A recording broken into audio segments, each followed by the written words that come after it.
alleged that Clancy's account was full of inconsistencies and doesn't align with how most patients experience hallucinations stemming from postpartum psychosis, arguing it's unusual for a patient with psychosis to experience the hallucination only once in their life, as Clancy has alleged.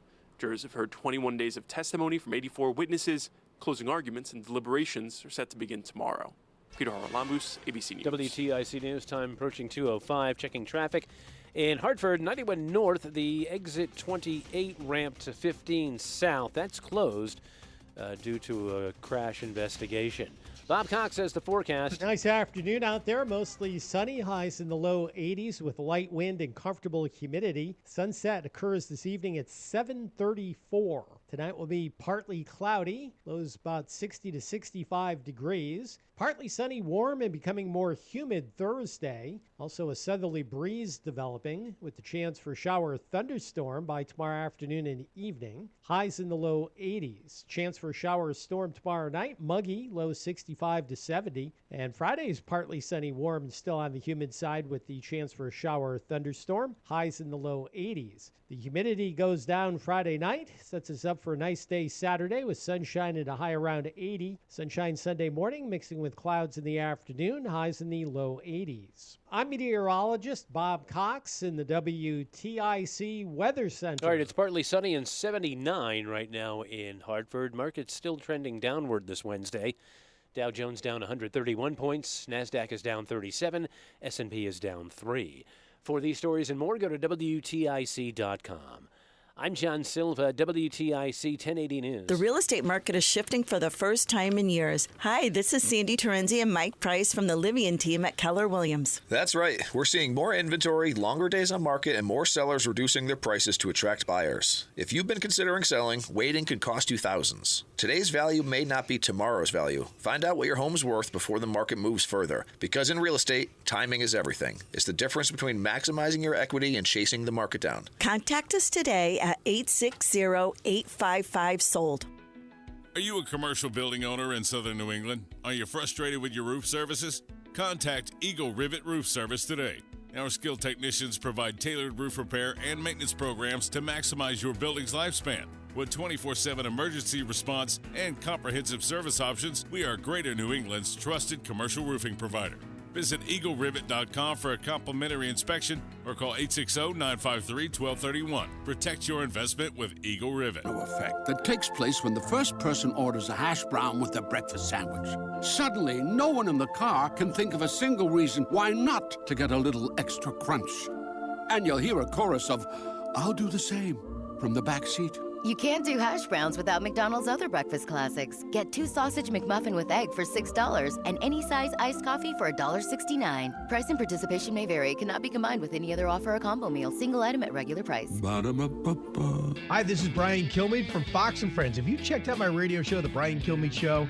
Listen weekdays at 9 a.m. on NewsTalk 1080. We're talking about the issues that matter most to you. We're giving you the breaking news, talking to the newsmakers you want to hear from.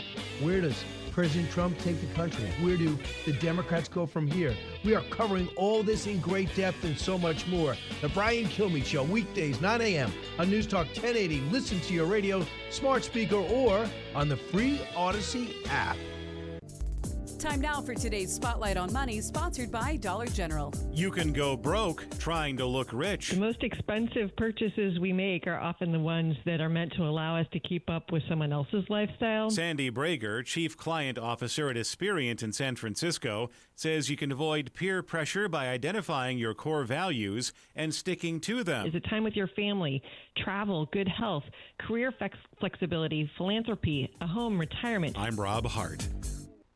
You work hard for every dollar. So it should work just as hard for you, right? That's the idea behind Dollar General and P&G. Ooh, Gain, Dawn, Charmin. Crest, Old Spice, the brands you already trust. At a price your family deserves. You'll find them throughout the store. And here's the part to feel good about. P&G proudly supports the Dollar General Literacy Foundation and Yellow Glasses. Those $2 yellow shades up front, every pair funds reading programs for local kids. Dollar General and P&G. quality. Value without compromise. Paid for by government. Have you heard? The United States Mint has released a first-ever dual-date 1776 to 2026 American Eagle silver dollar in collector quality. Minted in 99.9% pure silver with a one-year-only Liberty Bell 250th special privy to celebrate America's 250th anniversary. Coin experts are calling this an amazing limited-time opportunity for anyone that knows the enduring popularity of the Silver Eagle. These limited edition collector quality Silver Eagles are brand new, bright and shiny legal tender coins minted at the iconic West Point Mint. Call now and you are guaranteed a new 99.9% pure silver dual-dated one-year-only issue Silver Eagle. The first time in history this has happened. But with limited quantities, you must call now to order. To learn more, call 1-800-888-7618.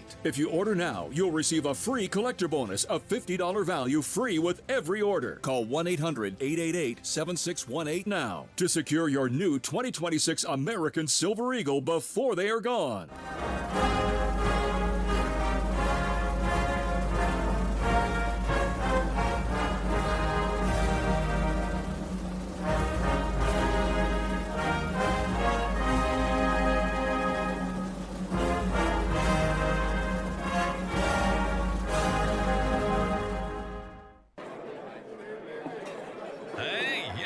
Hey, shh. Calm down. The show is about to start.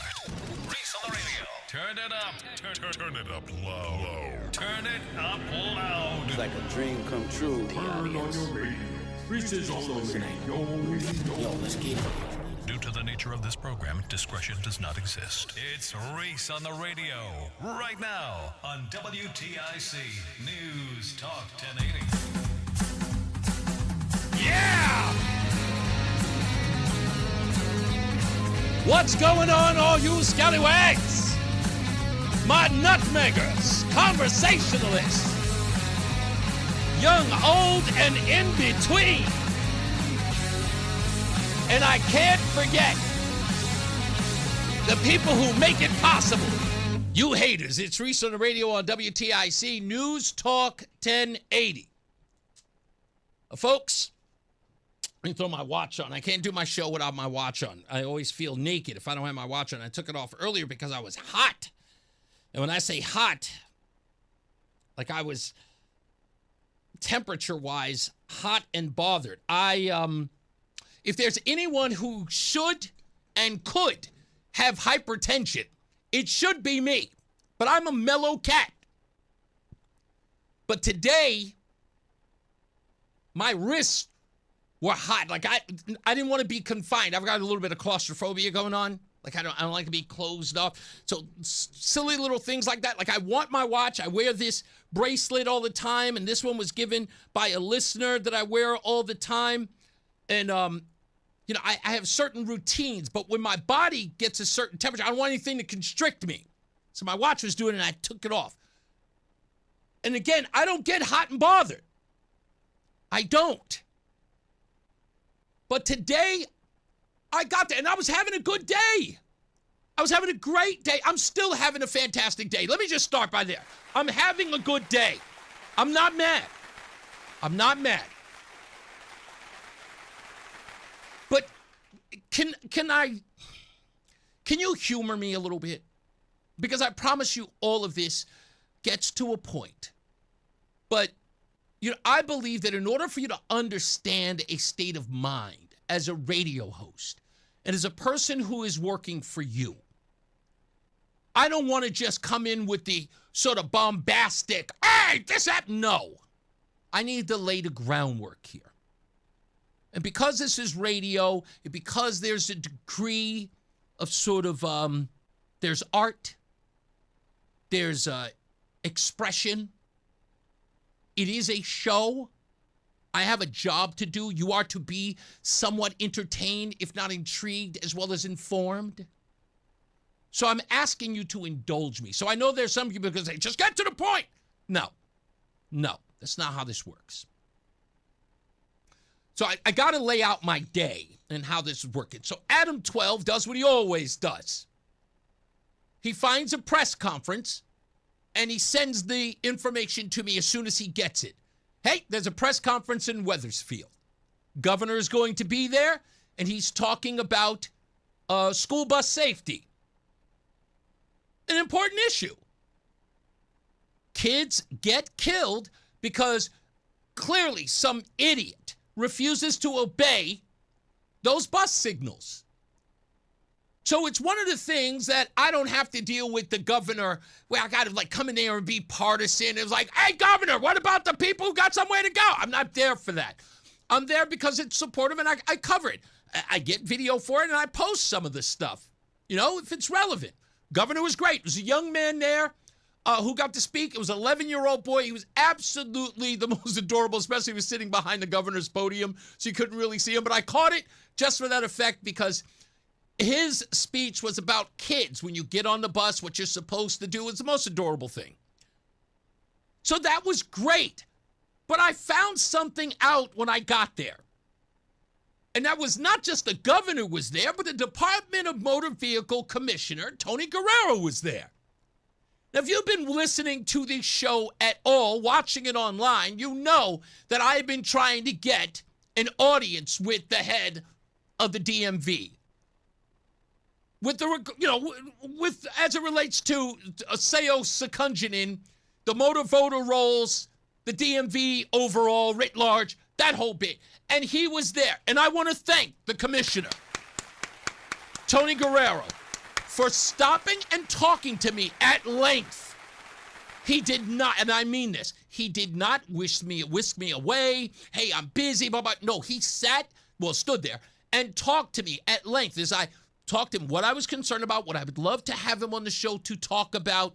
It had everything to do with the DMV. It had everything to do with how people are ending up on the voter rolls or the voter registration with the DMV. And he has agreed to come on. Ernie, his communications guy, we talked to, we exchanged telephone numbers right there. And he was very enthusiastic about coming on. And he believes, Tony Guerrero does, he believes that it is important that the facts get out about what the DMV is doing and what it should be doing. So we commend him again for that. Beautiful conversation we had. So thank you, Commissioner.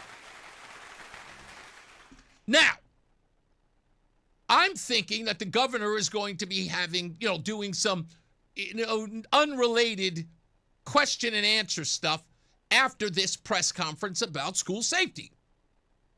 Road safety, actually. So they go, nah, Reese, sorry. We're going back to Capitol for another press conference with William Tong. I'm sorry, who? Yeah, we're going down. William Tong has an announcement about Facebook. You didn't hear about the Meta settlement? I went, oh, that's right. Great. But I'm looking at the time. And I've already wasted a good 45 minutes sitting around from the time of the press conference to my conversation with Tony Guerrero, which I thought was fruitful. And I said, you know what? I could just go in and didn't prepare for the show. But I'm driving and I got to go from Wethersfield. So I go right through Hartford so I can come to Farmington. And I call Roseanne and I'm ticked off because I'm saying to myself, I'm missing a royal opportunity here. I got William Tong who's going to have a press conference. The story just broke about why am I forgetting the name of the group? The accountability, the freedom of accountability or whatever, the People for Accountability or Federal Accountability, that he was a part of before the presidential election in 2024. Is an opportunity to ask William Tong about it. So I'm driving and I'm saying to Roseanne, damn it. I said, I got to go and prepare for the show, but I feel like I'm missing an opportunity if I don't go down there for this press conference. And Roseanne says the thing, and I'm so glad I called her, because she said, well, whose rules are you breaking here? And I said, what? She said, these are your rules. You're the one that has to go to the studio and be there by 11 o'clock to prepare for the show. If this is important, you're not breaking anybody's rules but yours. I said, you're right. Screw it. I'm going. So I go. I get down there. I get to the Capitol building. It's not there. It's across the street. Fine. I get across the street, and while I'm going there, I bump into Christopher Keating. And I say, this whole time, I've seen him at press conferences, but I've never met him. So I walked up to him and I shook his hand and I said, hey, you are Chris Keating. Pleasure to meet you. Do you know who I am? He goes, oh, you're Reese. I know who you are. It's interesting. He knew who I was. Never even bothered to introduce himself. Okay, whatever. So we're walking and we're talking. And I'm expressing to him, as we're talking about the greatest part of our jobs. He was talking about, we got to do this, but wouldn't you rather be on a beach? And I said, hell no. I'd rather be here doing this. I'd live for this. This is the job. This is everything. I've got an opportunity to do something that no one, few people get an opportunity to do. I live for this. I'm there watching history as it unfolds. It's the greatest gift I ever got. Anyway, so we get there. Press conference about to begin. It does. Sure. They talk about the lawsuit. They talk about how much money they've gained. That's another time for another subject. We'll get to that in due course. So as the press conference goes on for about a half an hour, something bizarre happens that I should have picked up on, and I regret it. I got two prime individuals, subjects I need to ask questions to. Governor Lamont and William Tong. I had to make a choice because Governor Lamont, near the end of the press conference, leaves somewhere in the building and reporters start following him. But I don't know where he's going. But I know where Tong is. He's going to be there and people are going to be asking questions. I'll just get the governor real quick and then come back downstairs and get Tong. Fine. I go up. I ask the governor some questions about ICE being in Danbury and about his statement saying that ICE isn't keeping people safe, which my question was, how do you know they're not keeping people safe? You don't even know who these people are. So I asked them. We'll play that audio in due course. Stand by. So after I get my soundbite, because they wanted to be brief, I jet downstairs to get William Tong some questions for him about this accountability group that he joined. But I get down there and he's gone. Other people are standing around, but one of the TNH cameraman, Mark, who I see all the time, says, you missed him. I'm like, damn it, I knew it. I was being set up. Everybody follows Lamont Tong bolts, which he did. And I said, damn it. So I'm about to leave, and I notice someone else is there, another, foot soldier in media that I've seen all the time, but I wanted to make sure that I said hello, because I know a lot of these guys I haven't spoken to before. None other than Ken Dixon is there. And I've seen him around, but I've never really talked to him. And I said, hey, you are Ken Dixon. Pleasure to meet you. You're Reese. Like, okay, great. And he starts talking to me about Jaden McCormack in my interview. He says, I don't watch your show all the time. I don't really get a chance to watch it. But I did watch your interview with Jaden McCormack. So we talk about that a little bit. Chris Keating walks by and taps him on the shoulder and says, hey, I'm going to the restroom. I'll be back. Don't go anywhere. So I'm like, oh, maybe they're just sharing a ride. So we just talk, Ken and I continuing. And then the wildest thing happened. Chris Keating comes back. And a young woman, dark hair with glasses, walks over to Ken and Chris and starts ushering them to ask questions to Attorney General William Tong. I hear this and I follow. I start walking with them. Now, before I say what I'm about to say, all of this is on the security cameras, every bit of it. And they know it is. As we start to walk towards where the Attorney General is going to meet with Dixon and Keating, the young woman stops and turns around and looks me directly in the face and says, not you. I said, what? She said, no, not you. You are not invited. I'm sorry, ma'am, what? No, you are not invited. You are not wanted. What? Ma'am, I'm Reese on the radio. I'm with WTIC. What do you mean I'm not allowed in there? You are not invited. These two gentlemen have an appointment. Media makes appointments? I say to myself, what? And so I recognize that this woman now, she has an attitude. This isn't, I'm sorry, you cannot come in. It is, no, you are not invited. You are not allowed here. I'm sorry, ma'am, what? I said, you seem to have an attitude with me. Is there a problem? And she says, and I quote, you are not invited and I am not talking to you anymore. And walks off. Now, I want to thank Ken Dixon, who took issue, and he is my backup. But I was denied access to ask questions to the Attorney General, a public servant, because of who I am. Why? The two gentlemen who were allowed in were white, and I was the only African American there. Now, I am of the belief that William Tong has a problem with black people, in particular black men. That's my belief.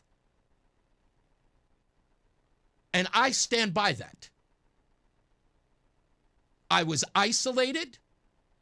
I was pointed at. I was told that I was not welcome as a member of the media to ask questions to the Attorney General. I don't understand any other reason why I wouldn't be allowed. Is it because of my show? Is it because of the things that I have a constitutional right to say on my program? Mr. Tong has, in his office, has called this office and made claims about my show and what I have a constitutional right to do on this program. And when I go there to ask him questions, which I am allowed to do, I was denied access. For what reason was I denied?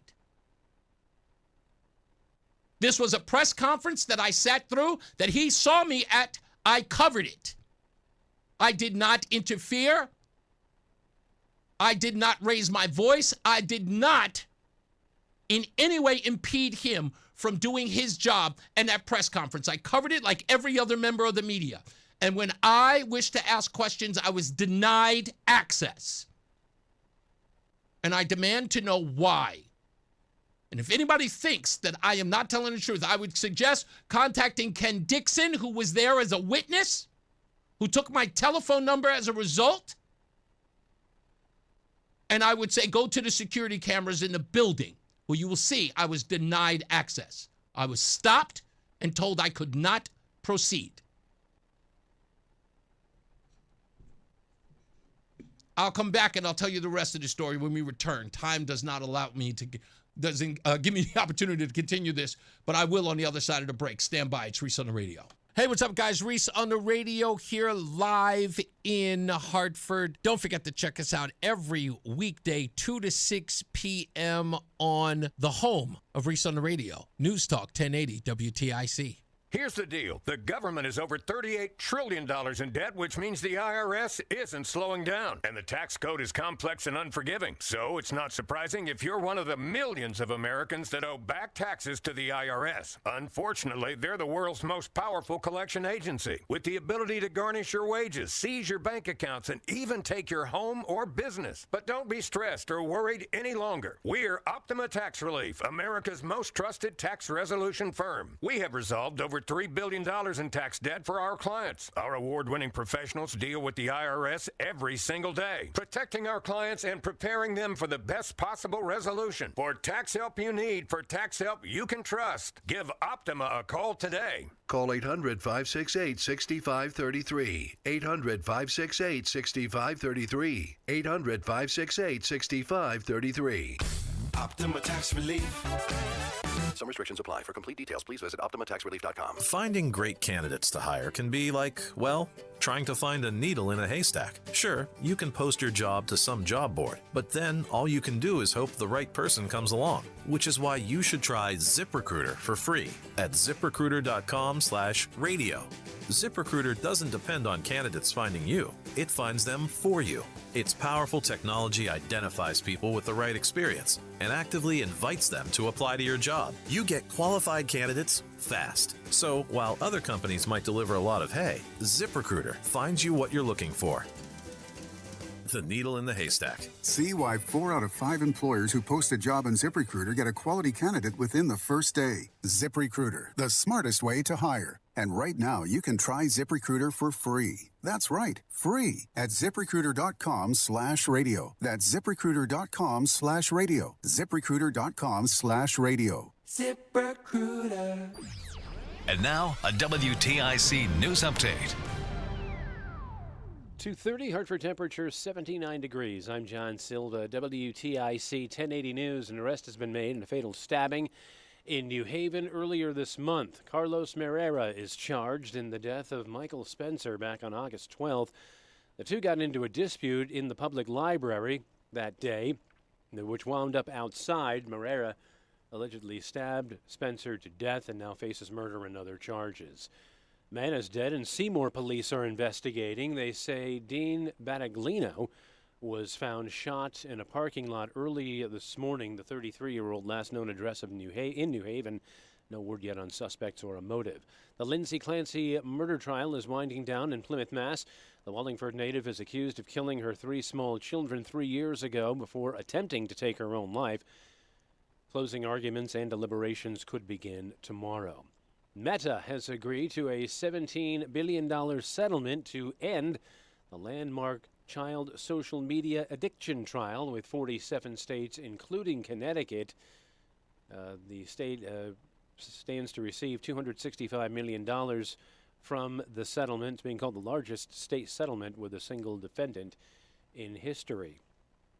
And in its preliminary report, the state inspector general says 37-year-old Hector Perez was threatening to shoot someone in Hartford before fleeing. That triggered a police pursuit last weekend. The eventual shooting that saw him killed and 2 officers, one from Hartford, one from Rocky Hill, injured. And the IG is continuing its investigation. WTIC News Time 2:32. Here's Bob Cox with the forecast. Nice afternoon out there. Mostly sunny, highs in the low 80s with light wind and comfortable humidity. Sunset occurs this evening at 7:34. Tonight will be partly cloudy. Lows about 60 to 65 degrees. Partly sunny, warm, and becoming more humid Thursday. Also a southerly breeze developing with the chance for shower thunderstorm by tomorrow afternoon and evening. Highs in the low 80s. Chance for shower storm tomorrow night. Muggy, low 65 to 70. And Friday is partly sunny, warm, and still on the humid side with the chance for a shower thunderstorm. Highs in the low 80s. The humidity goes down Friday night. Sets us up for a nice day Saturday with sunshine at a high around 80. Sunshine Sunday morning mixing with clouds in the afternoon. Highs in the low 80s. I'm meteorologist Bob Cox in the WTIC Weather Center. From the WTIC 24-hour traffic network, still working a crash in Hartford. On 91 northbound, the exit 28 ramp to 15 south is closed. I'm John Silva, WTIC 1080 News. And Doug. Hot dog! Get your hot dog! Customize! Customize and save with Liberty Mutual. Hey, what are you doing? I like your method. Direct. To the point. A little loud, but... Listen, people don't buy car insurance the same way they do hot dogs. Not yet, but both are customizable. Popcorn! Get your popcorn! Hey, this is a hot dog area. And customize and save area. Get a quote at libertymutual.com or with your local agent. Liberty, liberty, liberty, liberty. My name is Whitney Allen, and I'm a widow. My husband, Ryan, died. We never thought we'd ever have to use life insurance, but the unexpected happened. With Ethos, signing up was fast and 100% online. You can get a quote in seconds, apply in minutes, and get same-day coverage. No medical exams, and you can get up to $3 million worth of coverage. I'm grateful we were prepared. Get your free quote at ethos.com/term. That's ethos.com/term. Paid spokesperson. Time spent on application may vary. Online health questions required. Men, erectile dysfunction can affect much more than just your sex life. It can create stress in relationships, lead to feelings of anxiety or embarrassment, and impact your overall confidence and well-being. This is Dale for Northeast Men's Health, and we specialize in treating men's sexual health issues. ED is a frustrating condition, and many men suffer for years without seeking treatment. But the good news is that, if you're like most men, we have the answer. Our licensed medical providers will evaluate your specific medical situation and recommend a plan designed for you. And these advanced medical therapies work, with treatments having success rates of well over 90%, which means you and the one you love can have great sex again without the fear and worry of ED. You can even last up to an hour or more, and you may just find you're performing like you haven't in years. So call us. Your initial visit is just $99 and includes blood work, a medical consult, and if medically advised, a test dose. And if that test dose doesn't work in the office, your visit is free. Call 800-930-5956 or go to northeastmenshealth.com. We have 7 offices, including our new office in Bridgewater. Paid for by government. Have you heard? The United States Mint has released a first-ever dual-date 1776 to 2026 American Eagle silver dollar in collector quality. Minted in 99.9% pure silver with a 1-year-only Liberty Bell 250th special privy to celebrate America's 250th anniversary. Coin experts are calling this an amazing limited-time opportunity for anyone that knows the enduring popularity of the Silver Eagle. These limited-edition collector-quality Silver Eagles are brand new, bright and shiny legal tender coins minted at the iconic West Point Mint. Call now and you are guaranteed a new 99.9% pure silver dual-dated 1-year-only issue Silver Eagle. The first time in history this has happened, but with limited quantities you must call now to order. To learn more, call 1-800-888-7618. If you order now, you'll receive a free collector bonus of $50 value free with every order. Call 1-800-888-7618 now to secure your new 2026 American Silver Eagle before they are gone. Hi, this is Eric Hogarth, certified financial planner from Money Wisdom. Get the answers to your retirement questions at our free educational dinner workshop. Reserve your seat today to learn about different strategies to maximize your retirement income, ways to reduce your lifetime tax obligation, and much more. Text WORKSHOP to 800-705-1232. That's WORKSHOP to 800-705-1232. Johnson Brunetti is a marketing name for the businesses of JB Capital and JN Financial. Investment advisory services offered through JB Capital, LLC. Insurance products offered through JN Financial, LLC. If you're in Hartford and caring for a loved one with Medicaid or is eligible for Medicaid, get paid starting today. Freedom Care has already helped over 162,000 families get the care they deserve, with 97% satisfaction and more than 8,000 5-star reviews. If you have Medicaid and are 65 or older, you need to hear this. You may qualify to choose a caregiver you already trust. A family member who lives with you can start getting paid to care for you. No agencies, no strangers, just someone you know, helping with meals, medication, bathing, mobility, and more. This service isn't for later, it's for right now. It's 100% free to you through Medicaid, and caregivers get paid after their shift. Find out if you qualify today. Call 860-777-1597. That's 860-777-1597. Don't wait. Call 860-777-1597 now. Again, 860-777-1597. Freedom Care. Get paid to care starting now. Freedom Care, we're here for you.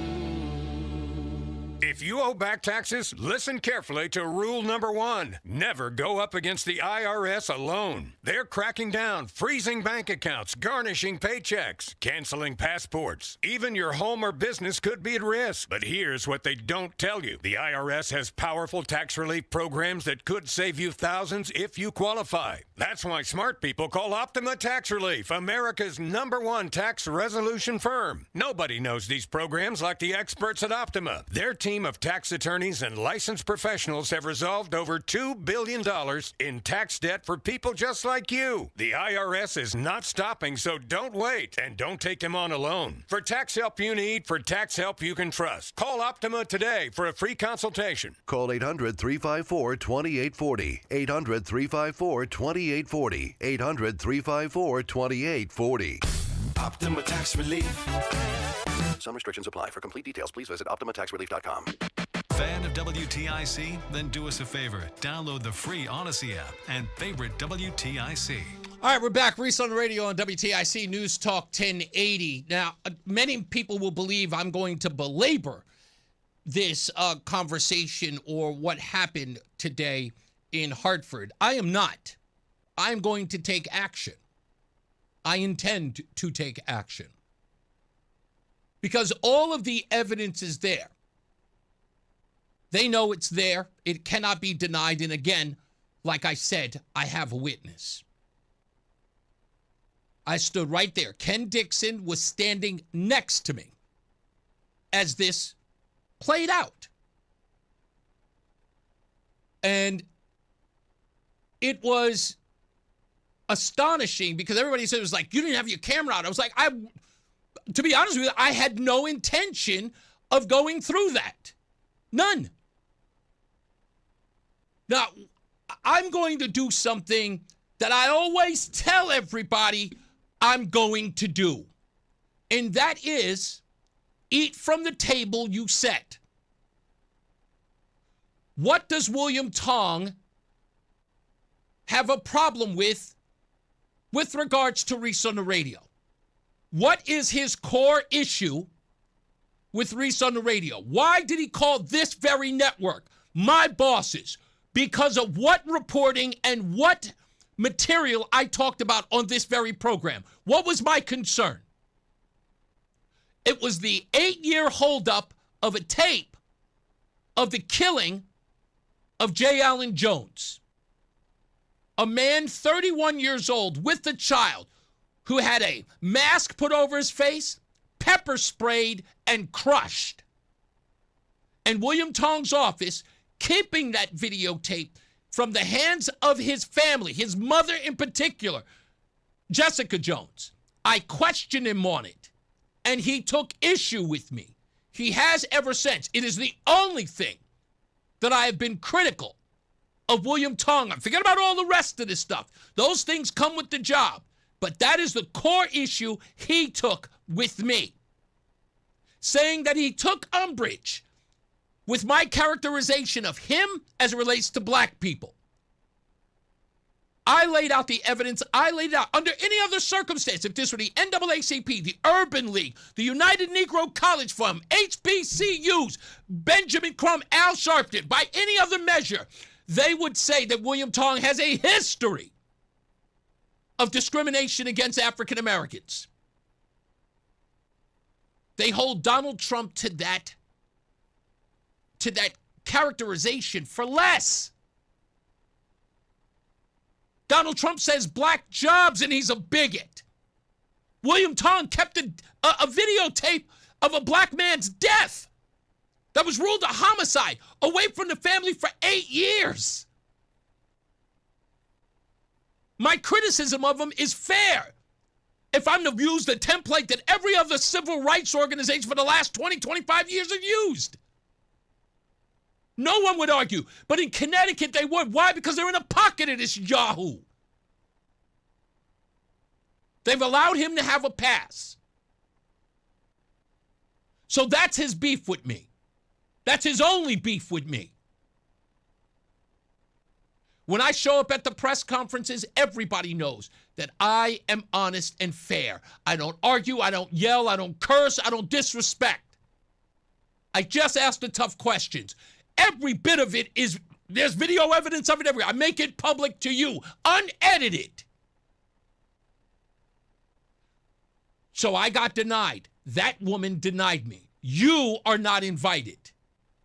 Don't even talk to me, she said. I'm not talking to you. And storms off. Again, what's the beef? The beef is that I said that William Tong has a problem with African Americans, especially African Americans who are killed. That his office has some sort of indifference with African Americans. A woman who was raped while she was incarcerated was accused of being responsible for her own sexual assault. That came from his office. And then they moved the woman to Delaware as a result of her calling them out. And they wanted to pay her a penance. They blamed her for it, and they were going to give her pennies for it. Again, under the rules that everybody, Jesse Jackson, Al Sharpton, Ben Crumb, NAACP, by their own metrics, this would be deemed as a bigoted organization, a bigoted office. So I called it. And then when I asked to ask the Attorney General questions on a legitimate topic about his involvement with 20 or so attorneys generals in April of 2024, before the election, before Joe Biden drops out, before Kamala Harris becomes the nominee, he got together with 20 or so attorneys general to file lawsuits against the incoming Trump administration, or at least the way they saw it, as an inevitable Trump administration, and he is keeping the record away from the American people and the people of Connecticut. It is a legitimate question, and we have a right to ask. But I was denied access. While 2 white men were allowed to go in, 1 black man was denied. Come on, man. Racial discrimination has been accused for simpler things, for ridiculous things. How is it not racially motivated?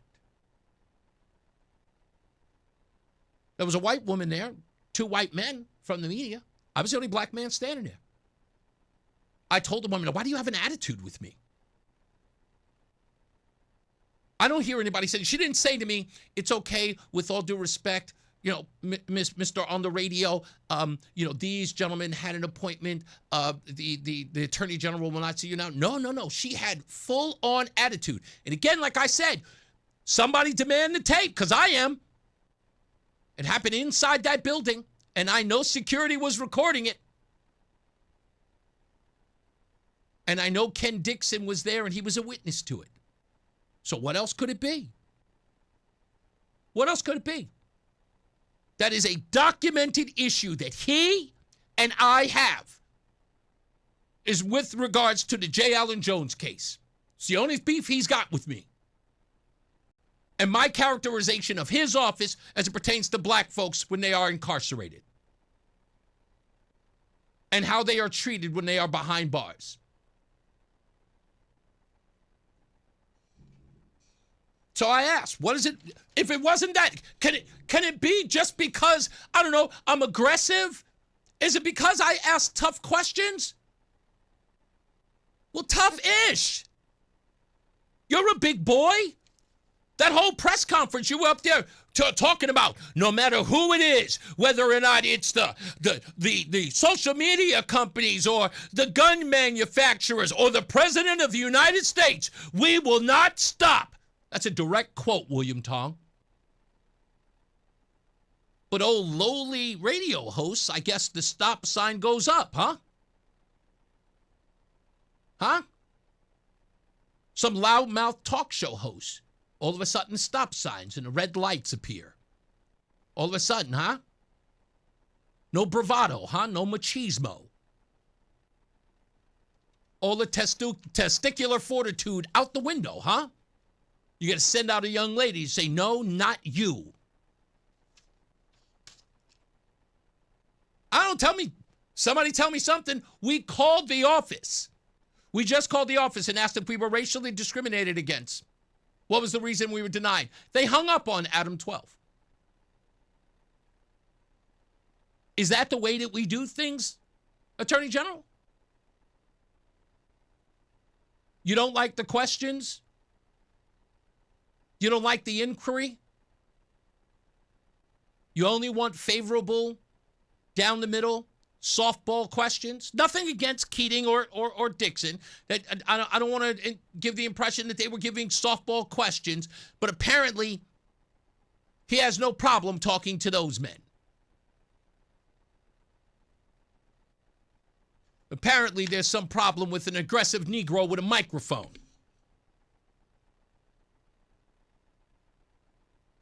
I'm putting this on them, and I think that I deserve an answer. I think we all deserve an answer. Because I don't see any other reason. I wasn't going to ask him about J. Allen Jones. That video's been released. We thank him for finally doing it. But then again, he didn't really have a choice because the courtroom had to decide that. Although I haven't heard any people in the media asking him about that either. But if they're not going to ask, it is our job to ask. Doesn't Jessica Jones deserve answers? Doesn't J. Allen Jones' son deserve answers? After all of that, what are we going to do about corrections officers? Are we going to make sure that this doesn't happen again? I could have asked those questions, but I wasn't there for that. I was there for a much more important question that it turns out that the news media here in Connecticut knows nothing about. That William Tong was a part of 20-some-odd attorneys general plotting lawfare against a president who hadn't even been elected yet. And William Tong's office, weirdly enough, which sort of plays a part in all of this, right? Doesn't want to answer questions about it and doesn't want to release any communications with the other attorneys generals about what they were doing and what they were planning on your dime. That's what he was preventing.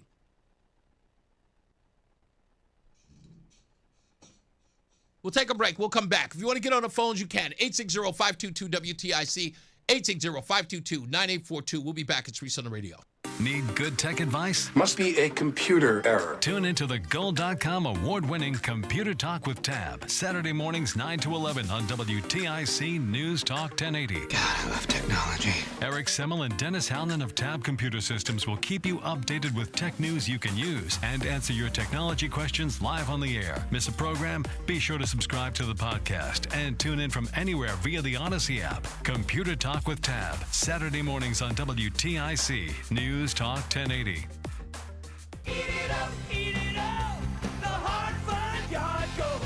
Eat it up. This is it, the Yard Goats' final homestand of the regular season. Don't miss out on your last chance to visit Duncan Park this season. The Yard Goats host the Fight and Fill September 1st through the 6th. We have 2 adult jersey giveaways, a hat giveaway, a post-game concert with Grammy winner Warren G, fireworks, kids run the bases, and more. Get your tickets now before they're gone at yardgoatsbaseball.com.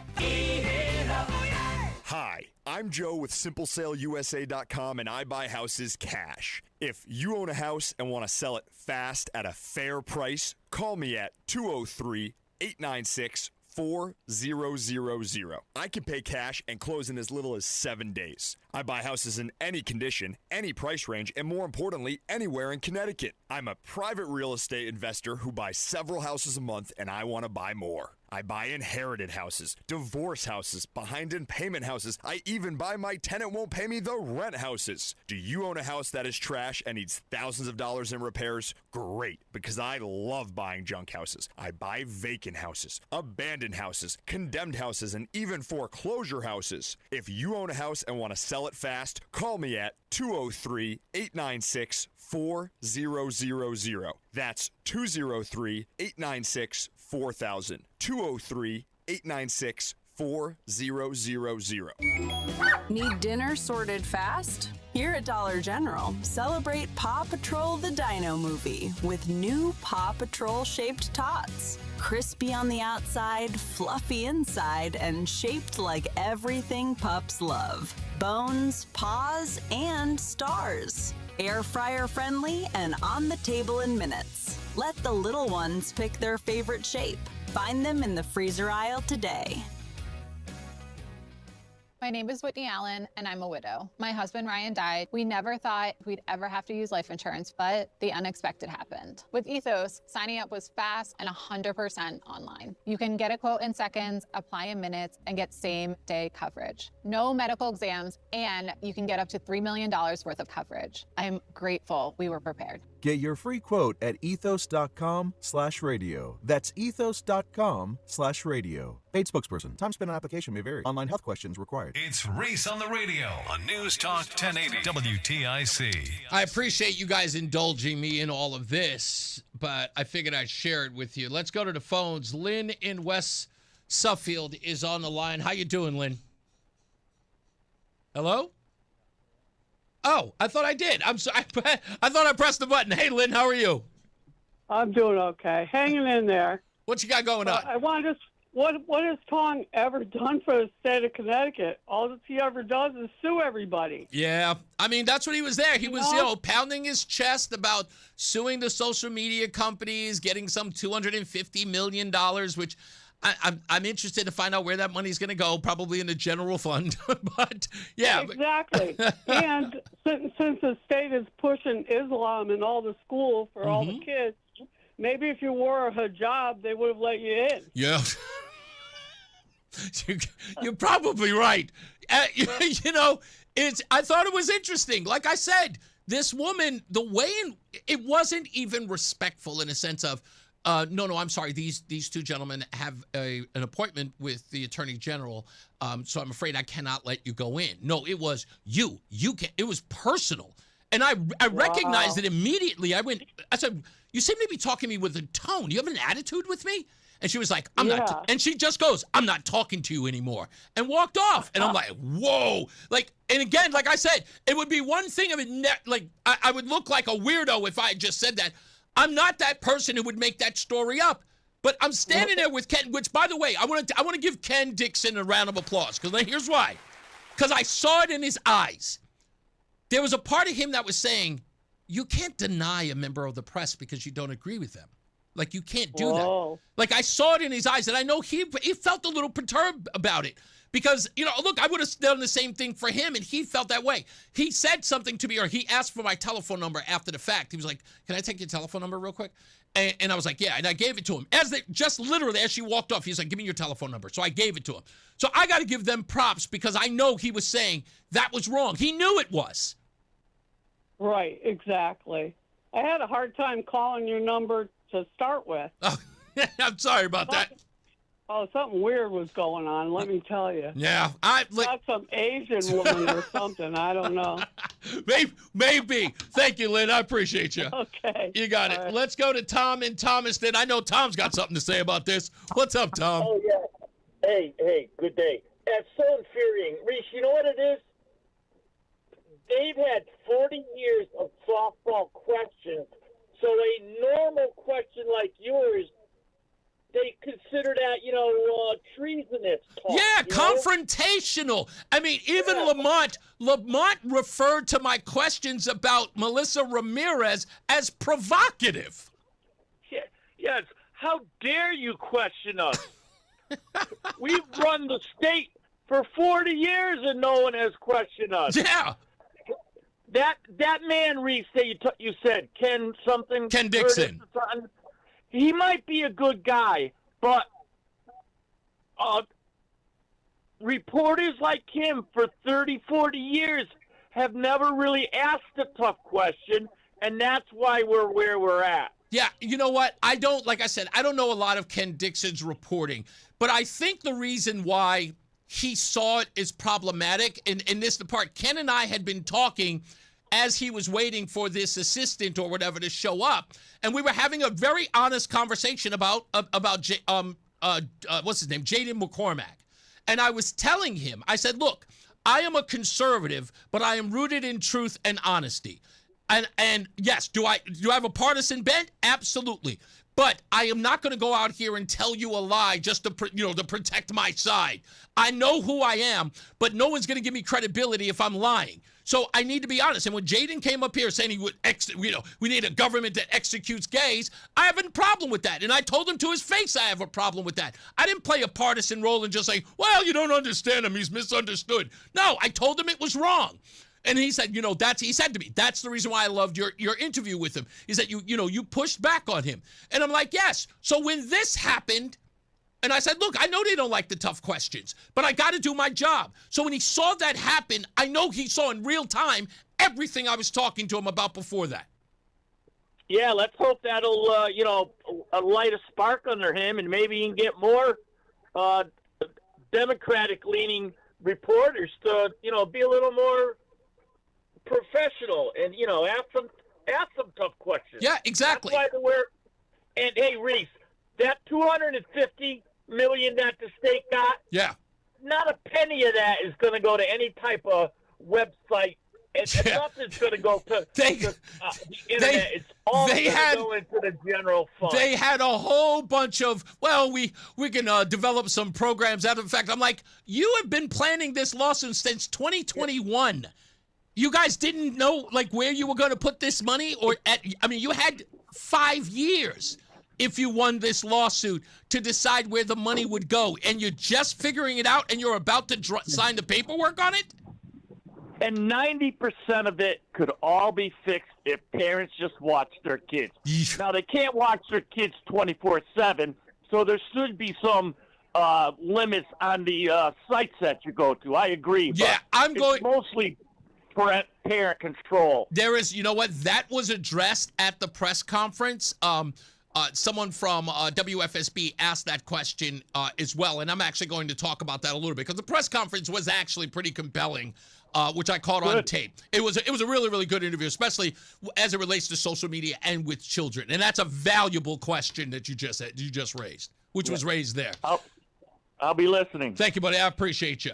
All right, everybody else, stand by. I'm going to get to you in a minute. Thank you for calling. If you want to opine about this or ask me any questions you think that I missed, please do. 860-522-WTIC, 860-522-9842.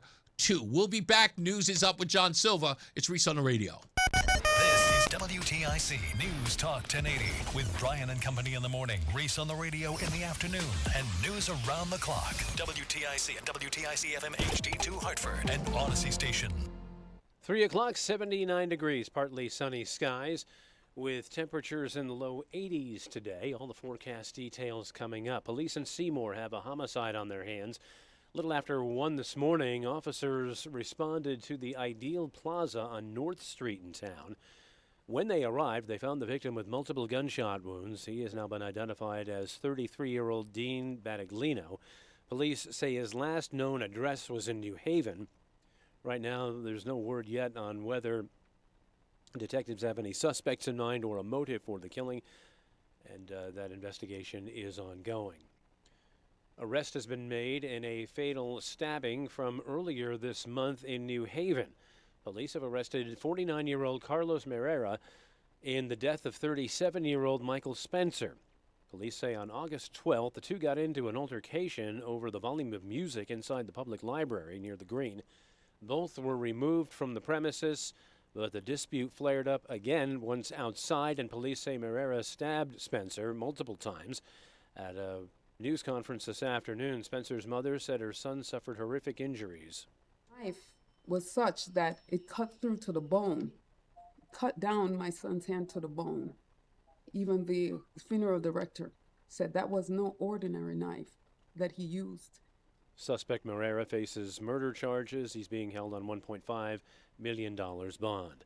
Meta, the parent company of Facebook and Instagram, has agreed to fork over $17 billion in a settlement with states who allege the platforms were designed to be addictive. Here's correspondent Elizabeth Schulze. A default daily time limit of 2 hours for users under the age of 18, a ban on displaying numbers of likes or reactions to users under age 18, a ban on cosmetic procedure image filters, the option for some users under 18 to have a non-personalized feed. That is significant because that gets at algorithmic changes with these platforms.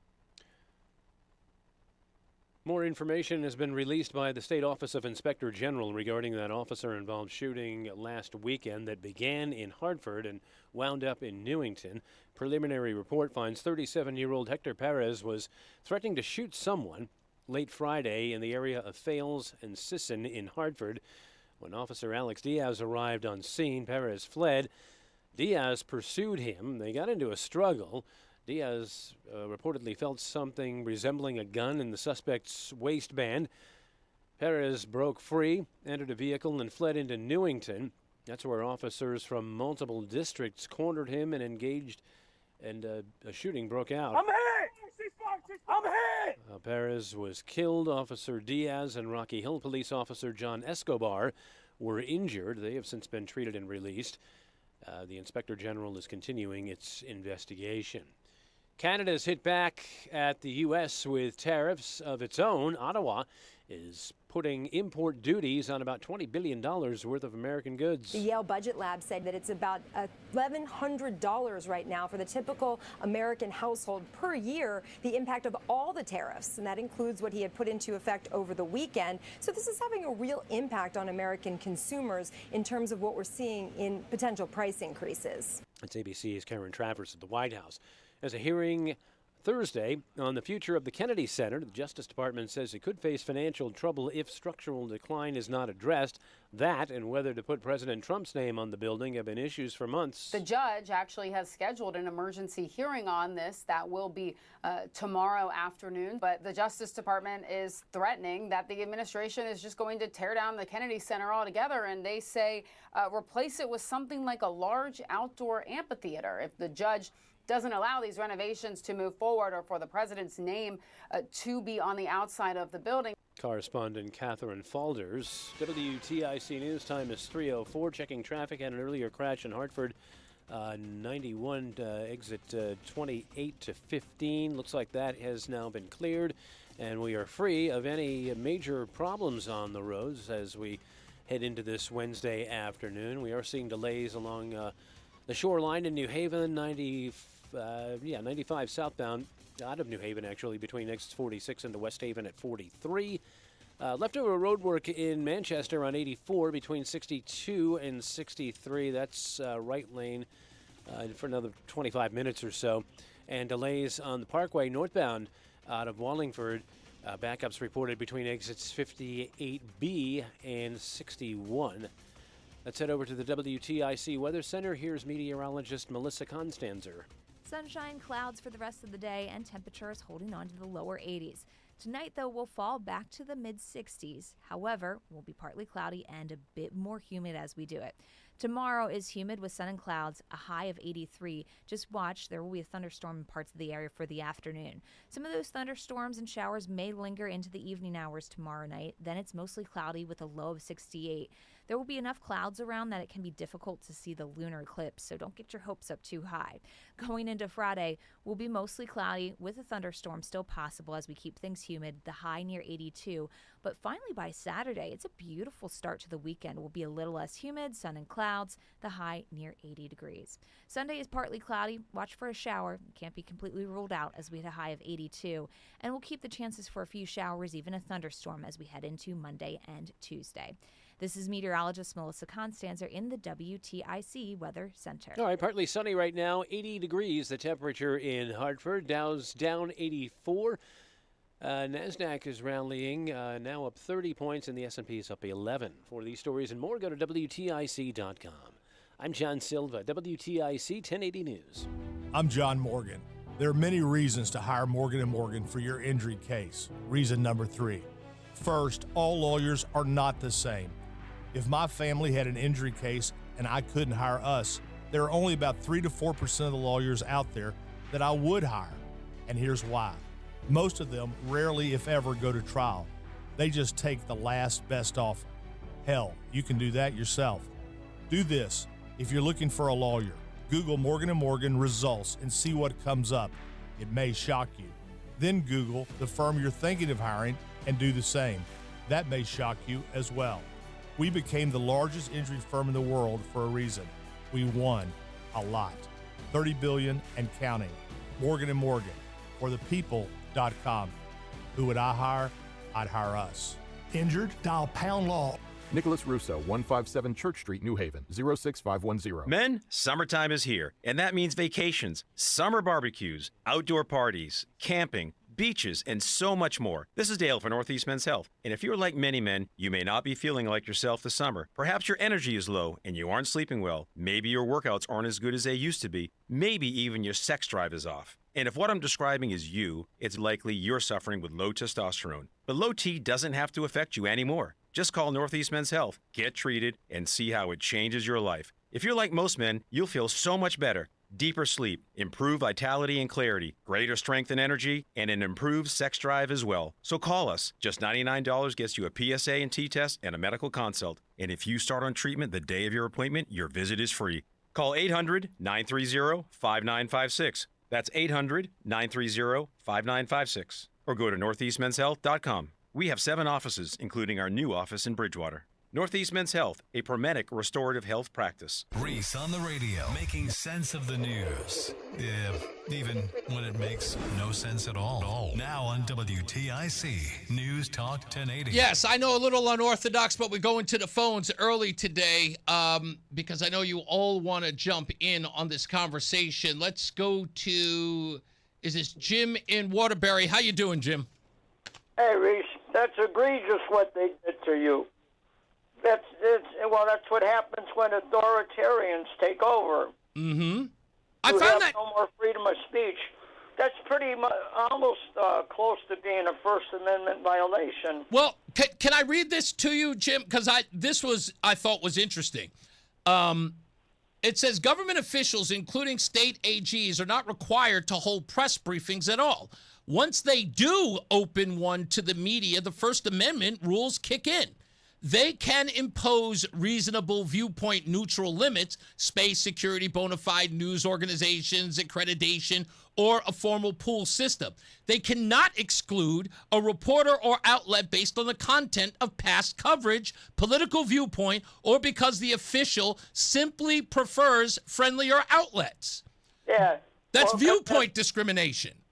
Yeah, so it does. It says government cannot censor news stories, control what media publishes, or punish journalists for reporting the truth or criticizing public officials. That's what they did. Yes, that's exactly what it is. And again, look at me square in the face. And it wasn't even like the official statement from the staffer wasn't a reasonable one. When I say a reasonable one, you say to the person, these men have a private interview with the Attorney General. If you'd like to make a request, you can do that. Here's my card or whatever. No, it was out and out refusal. You are not invited. You cannot go in. And when I noticed the attitude, I went, I'm sorry, do you have a problem with me? And she was like, I'm not talking to you, and just walked off. So that to me, that opens the gate to discrimination. It has nothing to do about you being black. It's they violated your First Amendment right. I agree. But I do believe, look, I'll go so far as this. Under normal circumstances, like I said, I'm going to use the Ben Crumb, Al Sharpton rules of engagement on this one. These were two white men, established white men in the news media, with Reese on the radio in tow. The only person who was denied access was me. Now, again, if this were Al Sharpton, if this were Ben Crumb, what would they be saying? Right? Beyond a shadow of a doubt, right? Discrimination on racial grounds have been accused for lesser. Oh yeah, definitely. You know what I mean? So that's my whole argument here.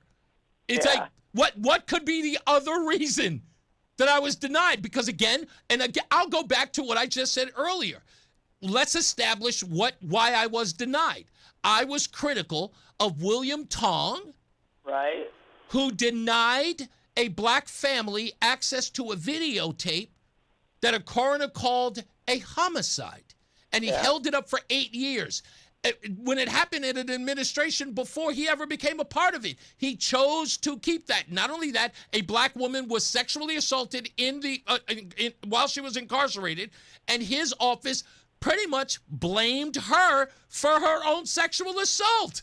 That's horrible. Yeah. So I have a pattern to believe. And again, by the standards that would be levied, that were allowed in this state, right? In this state by Ben Crumb and Al Sharpton, who were allowed to parade into this state and make put racial sort of angles on the shooting of Stevie Jones, right? By their own metrics. Technically, I would fit their criteria, wouldn't I? Right. And it's sad, though, nobody stood up for him, you know? Yeah. Again, that's what I'm saying. And I stood up for him as a black man, another black man incarcerated, killed at the hands of police. And I'm questioning the Attorney General who is keeping that information from the public.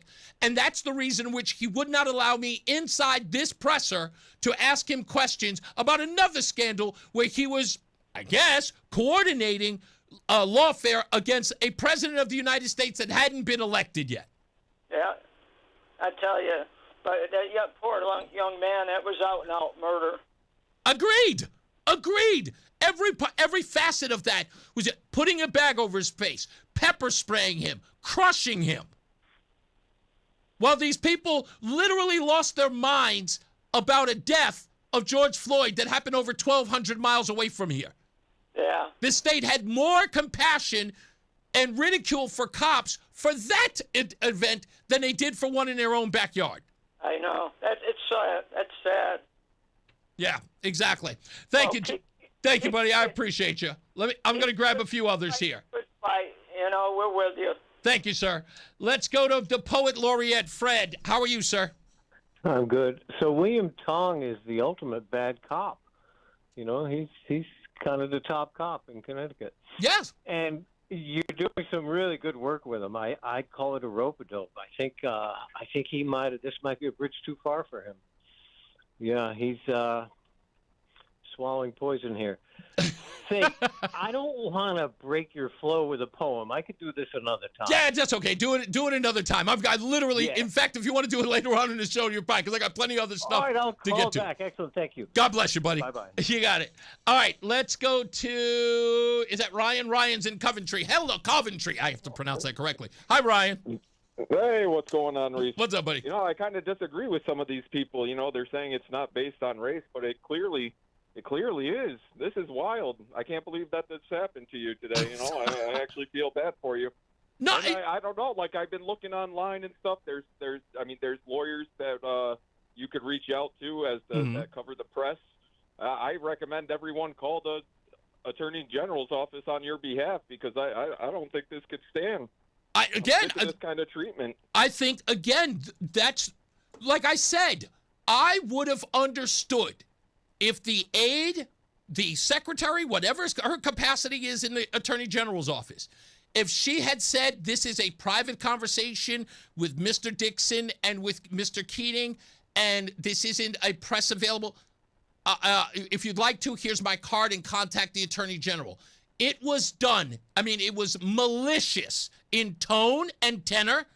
And when she walks away from me, I'm just going, wait a minute, why do you have this attitude with me? And then to say, I'm not talking to you, and just walks off. Oh, yeah. And and I'm going, whoa. Out of all the state agencies that I think you're going to come across, I think you're going to get the most attitude always out of them.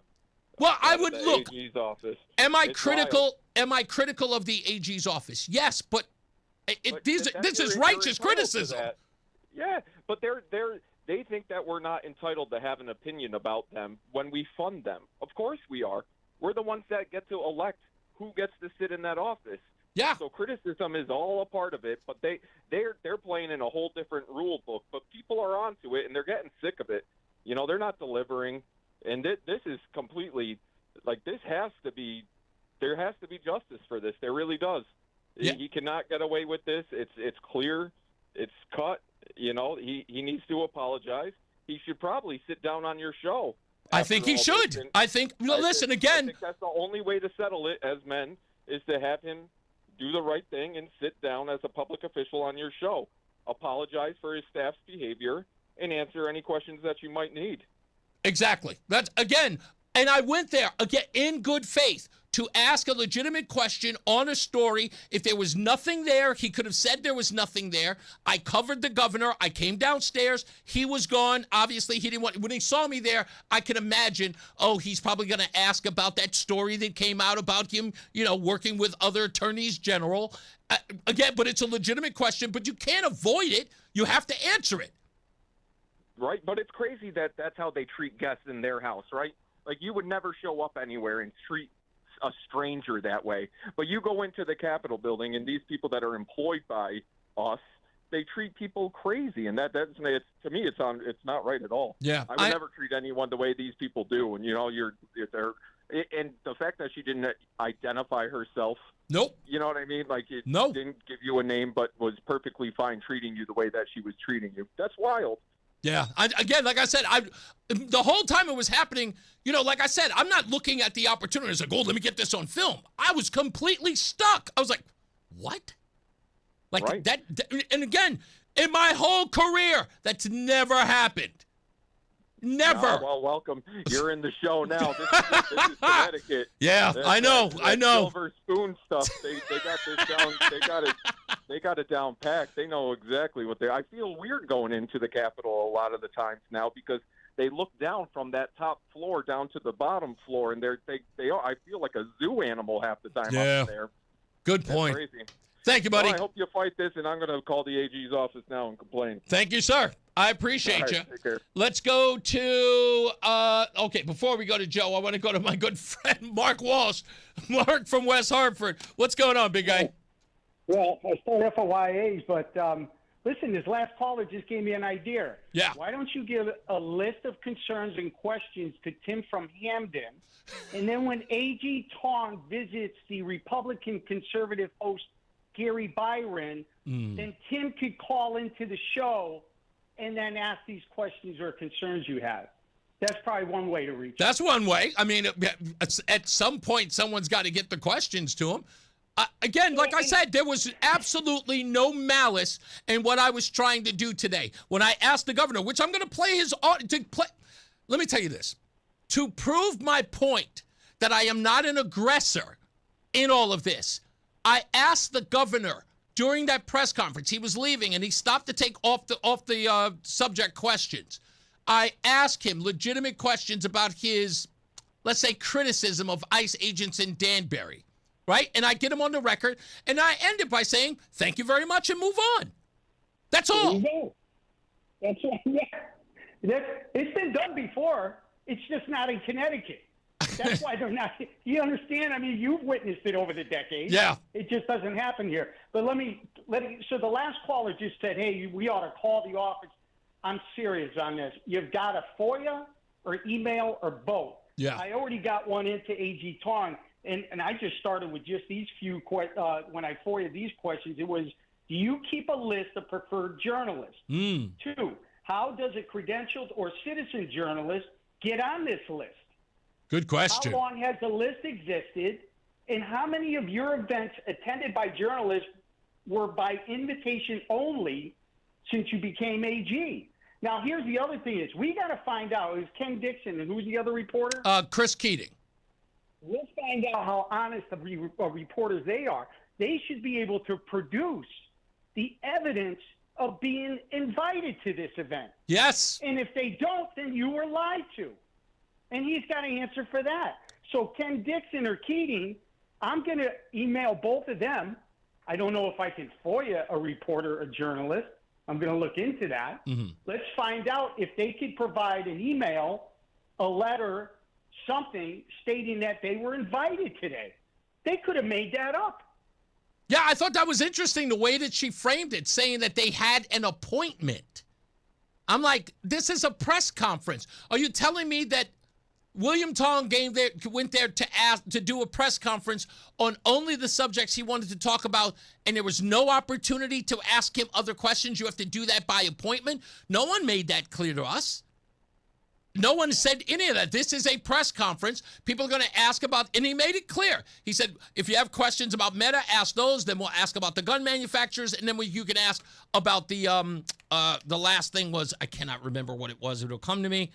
But, oh, yeah, it was about, damn it, I just lost it again. Anyway, it doesn't matter. But there was a third. Let me leave you with something you said before. Yeah. And I'm going to hold you to it because you said it. You can't let this one go. I can't. I'm not going to. This is something you resurrect a month from now, 2 months from now. This one you got to run with. I don't know. There's many angles you can. I'm sure you'll be able to figure it out, but you can't let this go. I have to go to I'm going to every press conference, and I'm going to demand that I get an audience with the Attorney General, that I get to ask him a question, or they're going to have to continue to discriminate against me, regardless of what it's about, whether or not it's because of my conservative views or because of my race. They're going to have to make a decision.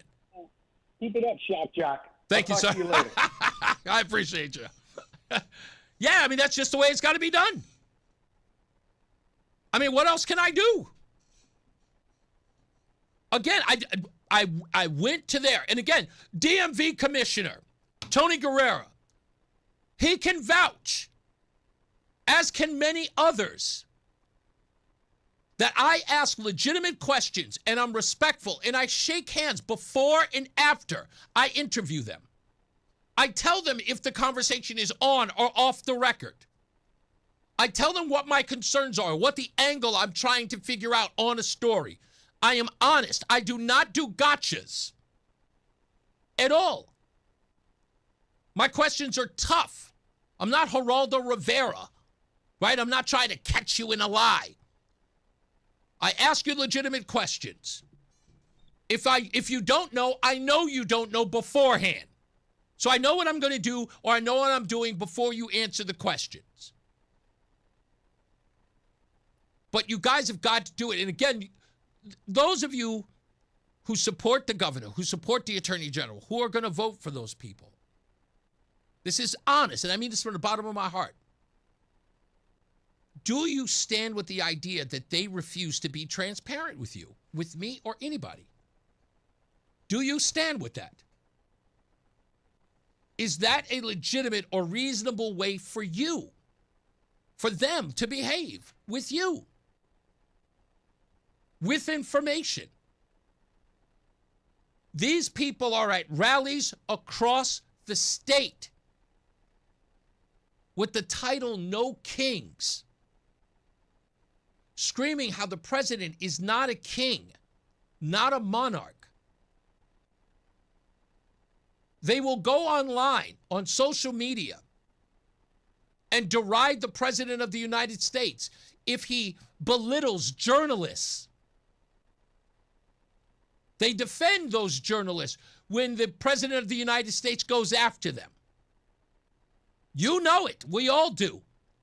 Yet here, they're allowed to do that to someone who disagrees with them, who might be adversarial in their journalism.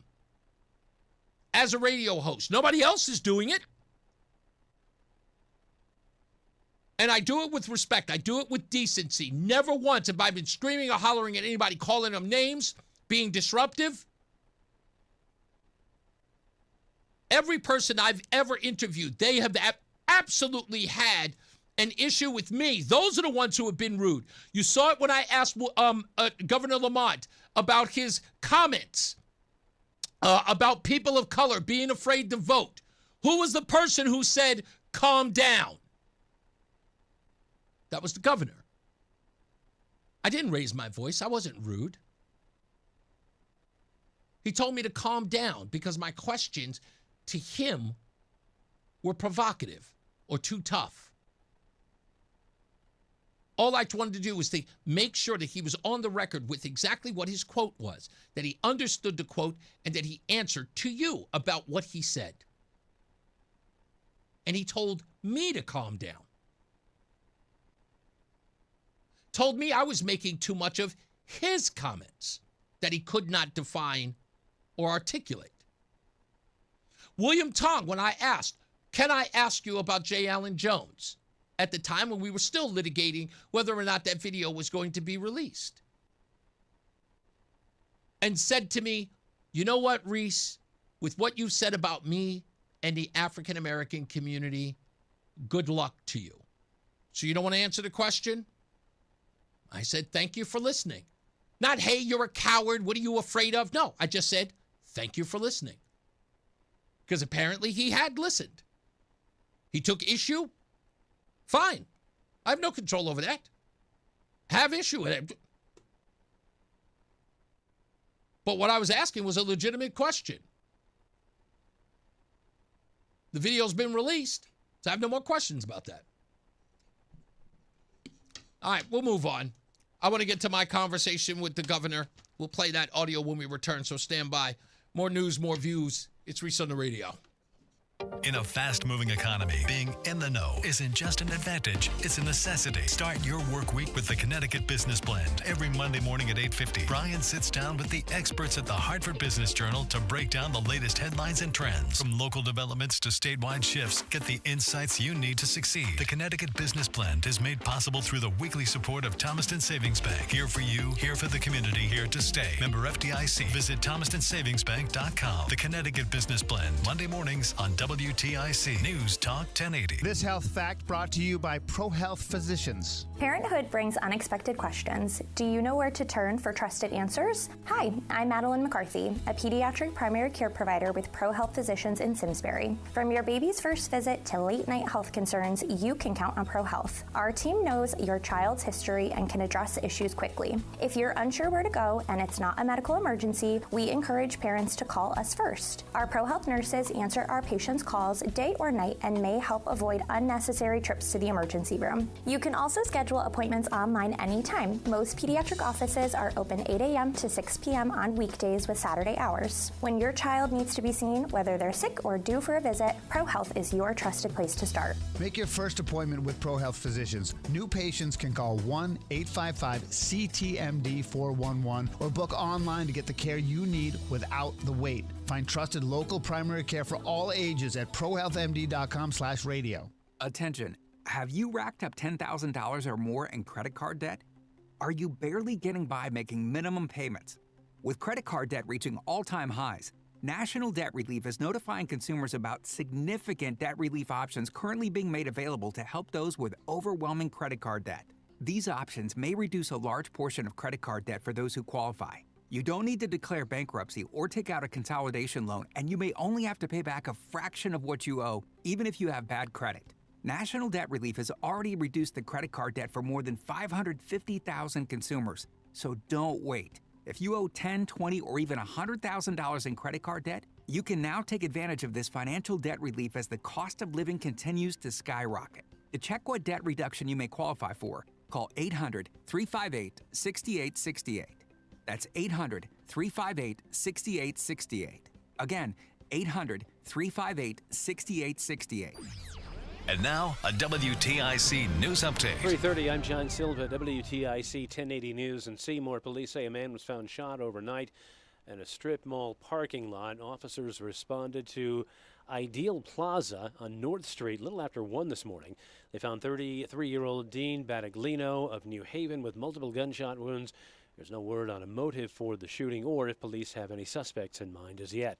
An arrest has been made in a fatal stabbing earlier this month in New Haven. Police have arrested 49-year-old Carlos Merera and the death of 37-year-old Michael Spencer. The two got into an altercation, police say, in the public library on August 12th. Both were removed from the premises when the dispute flared up once again outside. Police say Merera stabbed Spencer multiple times. The suspect faces murder and other charges. Meta has agreed to pay $17 billion and add stronger child safety measures to its Facebook and Instagram platforms as part of a landmark legal settlement. Connecticut's piece of that pie, about $265 million.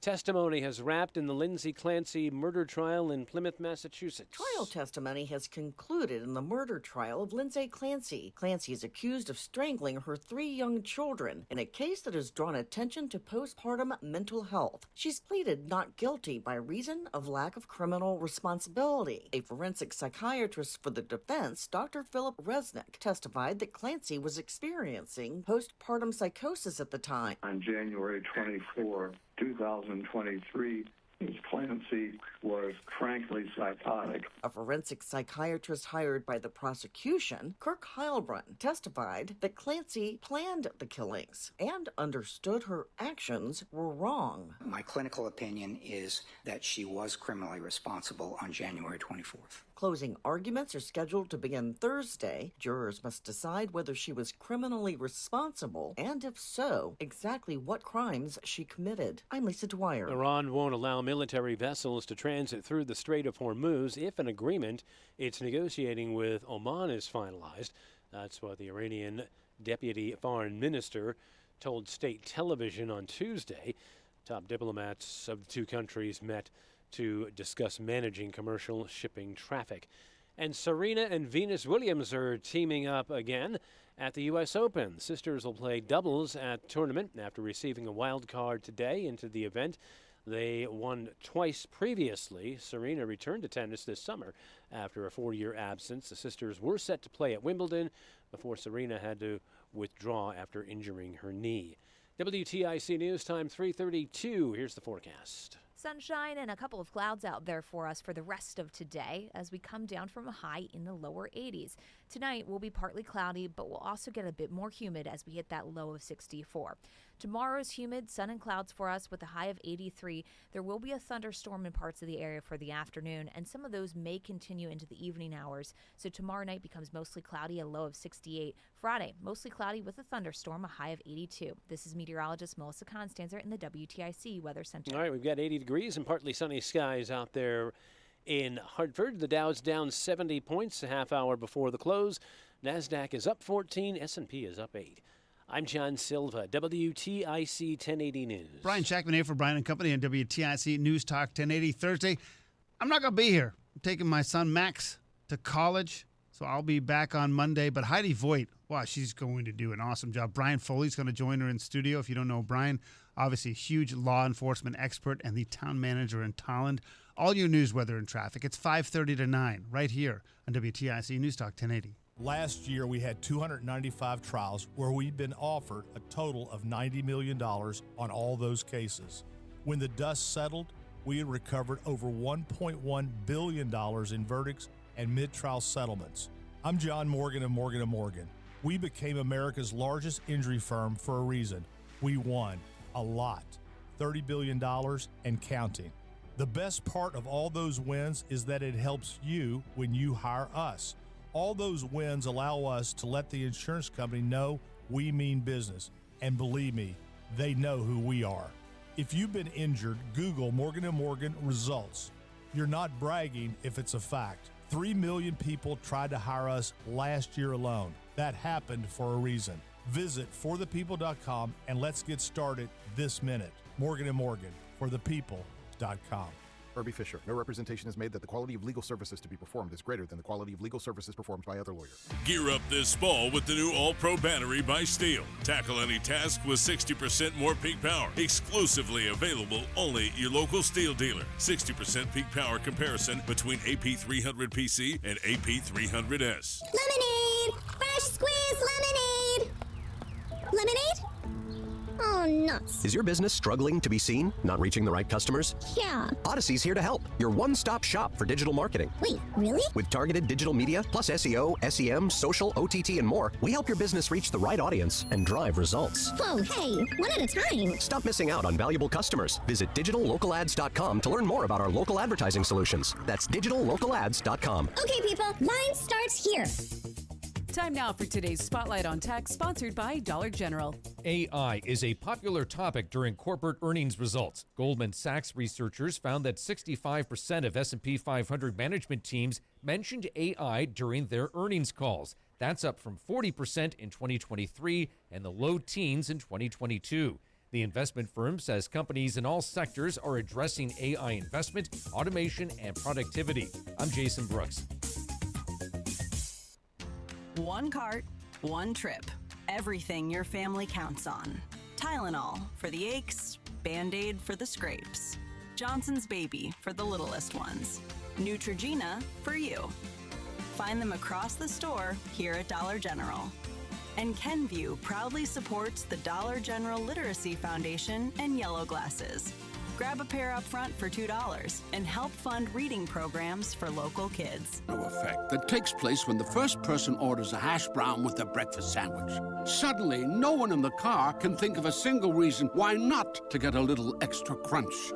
And you'll hear a chorus of, "I'll do the same," from the back seat. You can't do hash browns without McDonald's other breakfast classics. Get 2 sausage McMuffin with egg for $6 and any size iced coffee for $1.69. Price and participation may vary. Cannot be combined with any other offer or combo meal. Single item at regular price. Ba-da-ba-ba-ba. Coverage varies by plan. View contracts and exclusions at EnduranceWarranty.com. Auto repair bills are through the roof. $3,000 to replace the transmission. $4,000 for a blown engine. And if your manufacturer's warranty is expired, you'll have to cover it all out of pocket. You need an Endurance Auto Protection Plan. No matter what the mileage, if your car is under 20 years old, Endurance can get you covered on the engine, electrical system, transmission, AC, drivetrain, and more. Endurance has plans for any budget. Repairs can be done at the certified mechanic of your choice, and they're paid directly with no middleman. Plans cover 24/7 roadside assistance, towing, battery jumps, fuel deliveries, tire changes, lockout services, and a 30-day money-back guarantee. Act now and get our elite benefits, including complete tire care and key fob replacement, a $2,000 value at no extra cost. With Endurance, you could never pay for covered auto repairs again, so call now for your free quote. Call 800-253-6203. 800-253-6203. 800-253-6203. My name is Whitney Allen, and I'm a widow. My husband, Ryan, died. We never thought we'd ever have to use life insurance, but the unexpected happened. With Ethos, signing up was fast and 100% online. You can get a quote in seconds, apply in minutes, and get same-day coverage. No medical exams, and you can get up to $3 million worth of coverage. I'm grateful we were prepared. Get your free quote at ethos.com/radio. That's ethos.com/radio. Paid spokesperson. Time spent on application may vary. Online health questions required. Back to school season is here, and Dollar General has everything you need to start the school year strong. Don't forget to grab a pair of bright yellow sunglasses from the Yellow Glasses Project for just $2. Every purchase makes a difference, with 100% of proceeds helping support teachers, classrooms, and nonprofit organizations working to improve reading and literacy skills across the country. Stop by Dollar General today and shine bright with the Yellow Glasses Project, available now at Dollar General. The Yellow Glasses Project is a program of the Dollar General Literacy Foundation. Spider-Man, Spider-Man. Hey, He's your friendly neighborhood Reese on the radio. right now on News Talk 1080 WTIC. All right, moving right along. I was supposed to send that. There we go. Reese on the radio here live on WTIC News Talk 1080. Zap in the chat room at reeseontheradio.com exclusively said something that I thought was interesting. And he is 100% accurate in his statement. Here's what he wrote. He says, I think your denial has something to do with your name calling and calling him a paid performer / dancing monkey. Now, Zap, I think you do listen to this program quite often. You're in the chat room a lot. Even if I did, and you state accurately that I call him a paid performer and or a dancing monkey, so what? So what? This is a talk show. What I do on my talk show that he listens to, obviously, we know the reason why they have an attitude with the show, as I expressed earlier when my first confrontation with William Tong happened. He said, after what you said about me and the African-American community, good luck to you. And I said, thanks for listening. I acknowledged he listens to this program. If he listens to this program, which is obvious that he does, he knows and he can see online because many of his staffers follow me online. They don't think I know that, but I do. He knows exactly what I talk about on this program and what my intentions are on this program is to do the work that I believe isn't being done in the newsrooms. Asking questions. I talked to a reporter today about the scandal of the 20 attorneys general that he is a part of, who were planning lawfare against the incoming president of the United States. They believed that would be Donald Trump. They, of course, were correct. But as early as April of 2024, I went down there to ask him about that and why he won't release the emails or documents, which we are allowed to see. We have every right to see. I talked to another reporter there and asked them if they knew about this story. And you know what they told me? No, I hadn't heard it. So I had to direct them to the CT Capitol report so they could see. It was like, oh, man, I'll check that out. I asked Chris Keating about it. I asked Ken Dixon about it. They didn't know anything about it. Odd that William Tong would be a part of a group that was planning lawfare against President Trump before the election took place. And those communications are being withheld. A former attorney general here from the state said, I hate Donald Trump, but I think that William Tong is over his skis here, not disclosing what communications took place. So we're talking about a former attorney general that hates Donald Trump and still thinks that what A.G. Tong is doing by keeping those records from you and I is wrong. That's a story. But nobody's covering it. So I go there. So you're going to sit up here and tell me that because I called him a dancing monkey? I don't remember that. But I do remember saying that public officials serve us and may have then referred to dancing monkeys. Yeah, okay. I refer to that as entertainers, too. Entertainers, yeah, they go out there. I pay you to dance. Now dance. Do your little somersault, do your little pirouettes, all that other stuff, but entertain me. That's their job. They are not stars. They're not somebody that we have to bow down to them. They're performers. People forget about what that used to be like back in the days when the king would sit there, the court gesture would come out, entertain me. That's us. I was like, who's confused by this? Like, am I the only one? I mean, am I isolated in this frame of thought that public officials serve me, that they're not allowed to keep documents secret or in private emails? And if the news media isn't going to hold them accountable, who will? If a public official can go out there on the news media and say the most inflammatory things, and there's nobody there that's going to stop them and say, wait a minute, man, what you just said, you're telling the public that, and they're repeating it. When in the world of worrying about mis- and disinformation, really? You're going to tell me that the problem that William Tong has is that I may have referred to him as a public servant who should serve me? You mean the guy who was on stage today calling himself Mr. Tough Guy, no matter who you are? Gun lobbyist, gun manufacturer, social media, and the President of the United States? It doesn't matter who you are. Me, Tough Guy William Tong, will stand up to you.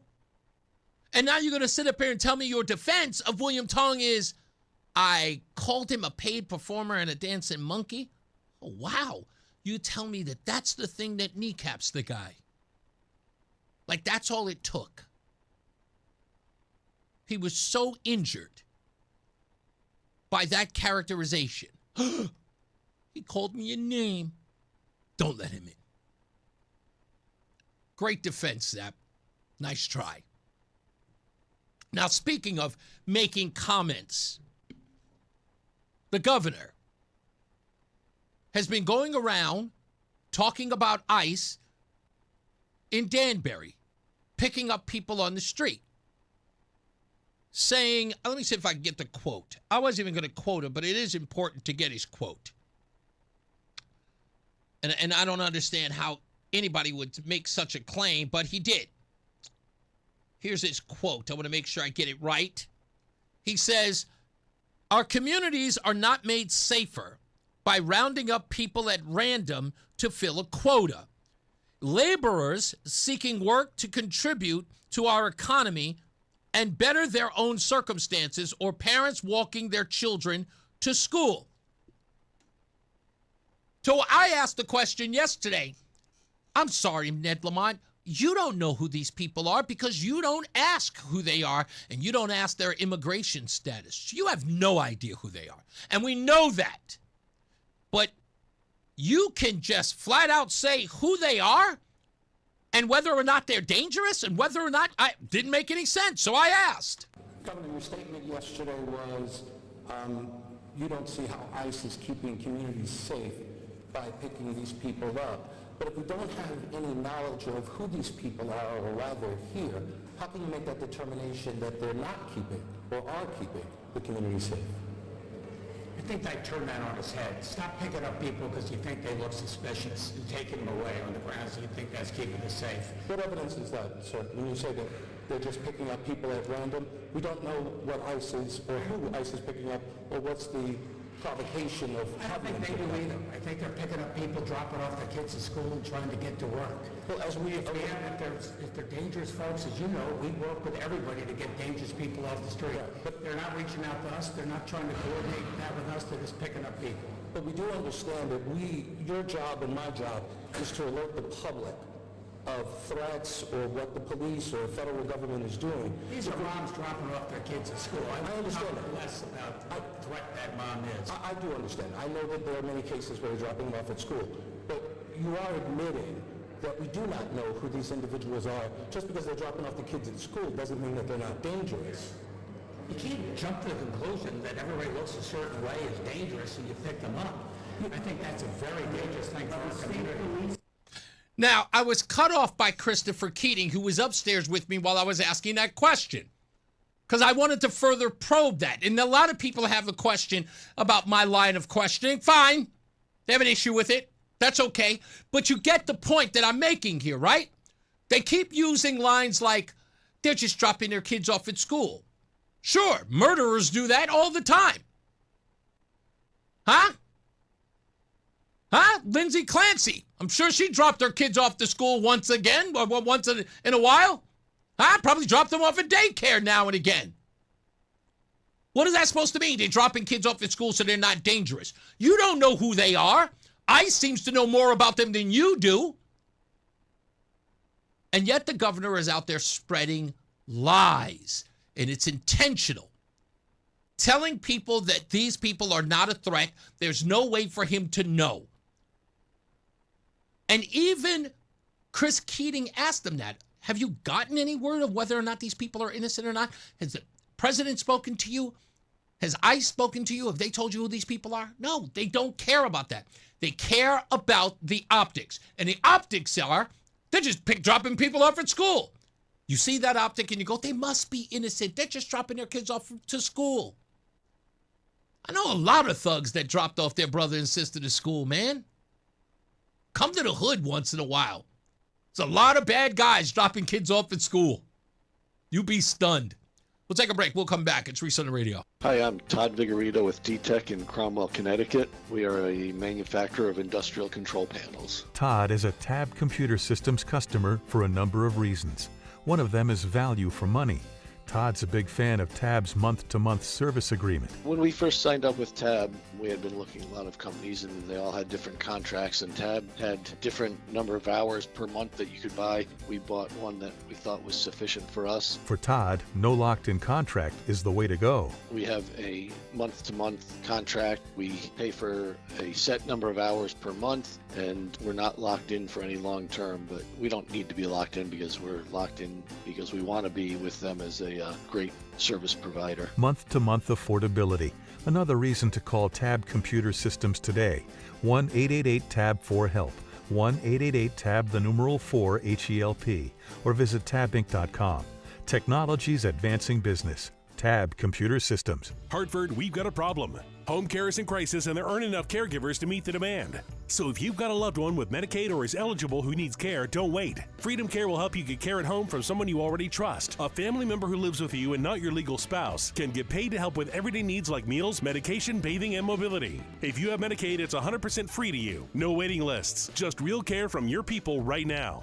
Freedom Care handles it all, training, payroll, and support, so you can stay safe and comfortable at home. And your caregiver gets paid guaranteed, with 97% satisfaction and over 150 million hours of care delivered. Hartford families are already making the switch to care at home.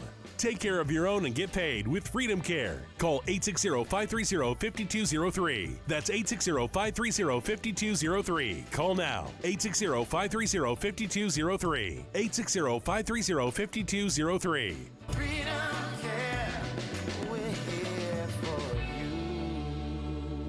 Paid for by government. Have you heard? The United States Mint has released the first ever dual date 1776 to 2026 American Eagle silver dollar in collector quality. Minted in 99.9% pure silver with a 1 year only Liberty Bell 250th special privy to celebrate America's 250th anniversary. Coin experts are calling this an amazing limited time opportunity for anyone that knows the enduring popularity of the Silver Eagle. These limited edition collector quality Silver Eagles are brand new, bright and shiny legal tender coins cards minted at the iconic West Point Mint. Call now and you are guaranteed a new 99.9% pure silver dual-dated 1-year-only issue Silver Eagle. The first time in history this has happened. But with limited quantities, you must call now to order. To learn more, call 1-800-888-7618. If you order now, you'll receive a free collector bonus of $50 value free with every order. Call 1-800-888-7618 now to secure your new 2026 American Silver Eagle before they are gone. It's Reese on the radio on News Talk 1080 WTIC. All right, weather and traffic on the 8s coming up shortly. Let's go again to the phones. Pete is on the line. How are you doing today, sir? Hey, I'm doing well, Reese. It's fascinating to me how for 4 years we sat in front of our television sets and watched tens of thousands of unvetted invaders into this country. We had no idea who they were, where they came from, their histories or anything. But yet, our governor and our attorney general know who's dangerous. Yeah. It is, again, this was the point I was trying to make. He keeps using these terms, you know, people being dropped off at school. And then another one is stop picking people up for the way that they look, which is absolutely, demonstrably false. That has nothing to do with why they're being picked up. And he knows it. And he says it and he spreads that lie for that reason alone, to actually incense other people, especially the indivisible types and the activist types who go out there and scream Nazi. Did you see those videos in Danbury of people filming ICE officers and calling them Nazis and cursing at them? That's what he is igniting in the town of Danbury. Well, you know, their bitch should not be, okay, with Donald Trump. Right. Their bitch is with Biden. Because if this was done in an orderly and legal fashion, no problem. Yeah. No problem. But yet we're supposed to sit back now and watch, okay, these well, you know, these Monday morning quarterbacks, if you will, tell us now that they know who's a danger. Yeah. They know who's a threat. They have no idea who's a danger or who's a threat. All right? And just curious, I'm sure you'll break into your programming, Reese, as soon as you hear from Al Sharpton or Ben Crump or the NAACP or the ACLU, okay, for stomping all over your rights. Indeed. I know I won't hear us. Somebody was in the chat room saying, why don't you call Ben Crump? Why bother? Again, these guys are in bed with the likes of Lamont and William Tong. They would sooner sell their soul for these individuals before they ever stand up for somebody who they disagree with ideologically. They say that we don't want discrimination or anything. No, that's nonsense. What happened to me means nothing to them. Because for them, they would root for the discrimination against me, against my blackness, because of my ideological difference to them. Well, yeah, what I find, again, fascinating is that people who vote for these Democrats are buying the BS. I mean, how insulting must it be? Or you probably don't even feel insulted, okay? But looking from the outside looking in, how insulting is it that they treat you as being stupid? Yeah. Like I said, that whole thing, and it's funny because the part that I should be enraged about, I'm not. Why? Because I will never, ever I will never let them see me get enraged about that. The thing... No, again, we keep throwing around hypocrisy, but that word has lost any meaning whatsoever. That's right. Exactly the point. And again, I had done nothing other than I was just literally walking. Ken and I were having a conversation, and we walked in, and this woman just stopped and looked at me and was just absolutely enraged by the idea that I was walking with them and told me, not you. And again, it was like, at first I was just going, did I do something? And I'm looking at her, I'm like, what, I don't understand. And she just gets more and more incensed. And I go, and then she's like, not you, you are not invited. I'm like, I'm sorry, I'm sensing a tone or an attitude. Do you have a problem with me? Yeah. And she was just like, I'm not talking to you. And I'm like, holy moly.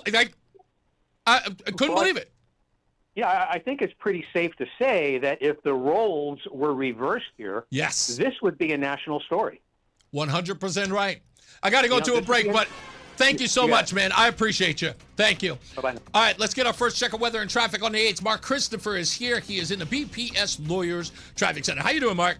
I'm doing great, Reese. I hope you are too. Good afternoon. This traffic report being brought to you by the Department of Mental Health and Addiction Services. 84 eastbound coming into Hartford.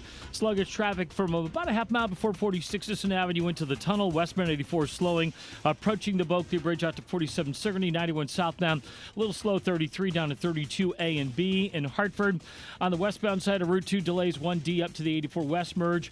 291 westbound slowing from exit 2 up to the Bissell Bridge. Both sides of 9 heavy approaching the Aragodi Bridge in Middletown.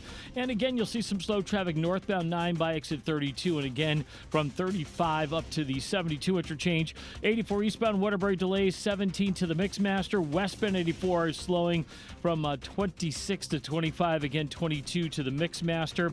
If you're heading on the Parkway in Wallingford, delays both sides of the Parkway, northbound between 61 and 58B and 61, southbound between 61 and 58B because of the road work going on there. Traffic and weather together on the 8th WTIC News Talk 1080.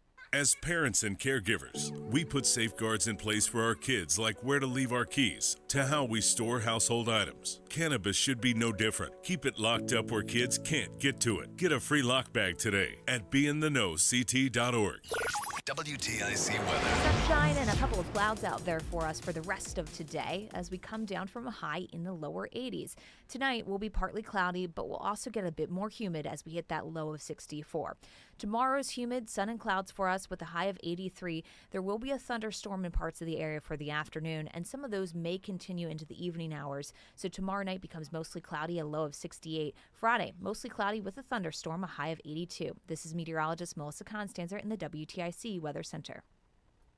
There's a lot happening in Washington and in your local neighborhood. Follow WTIC News Talk 1080 on the Odyssey app to keep up with the latest.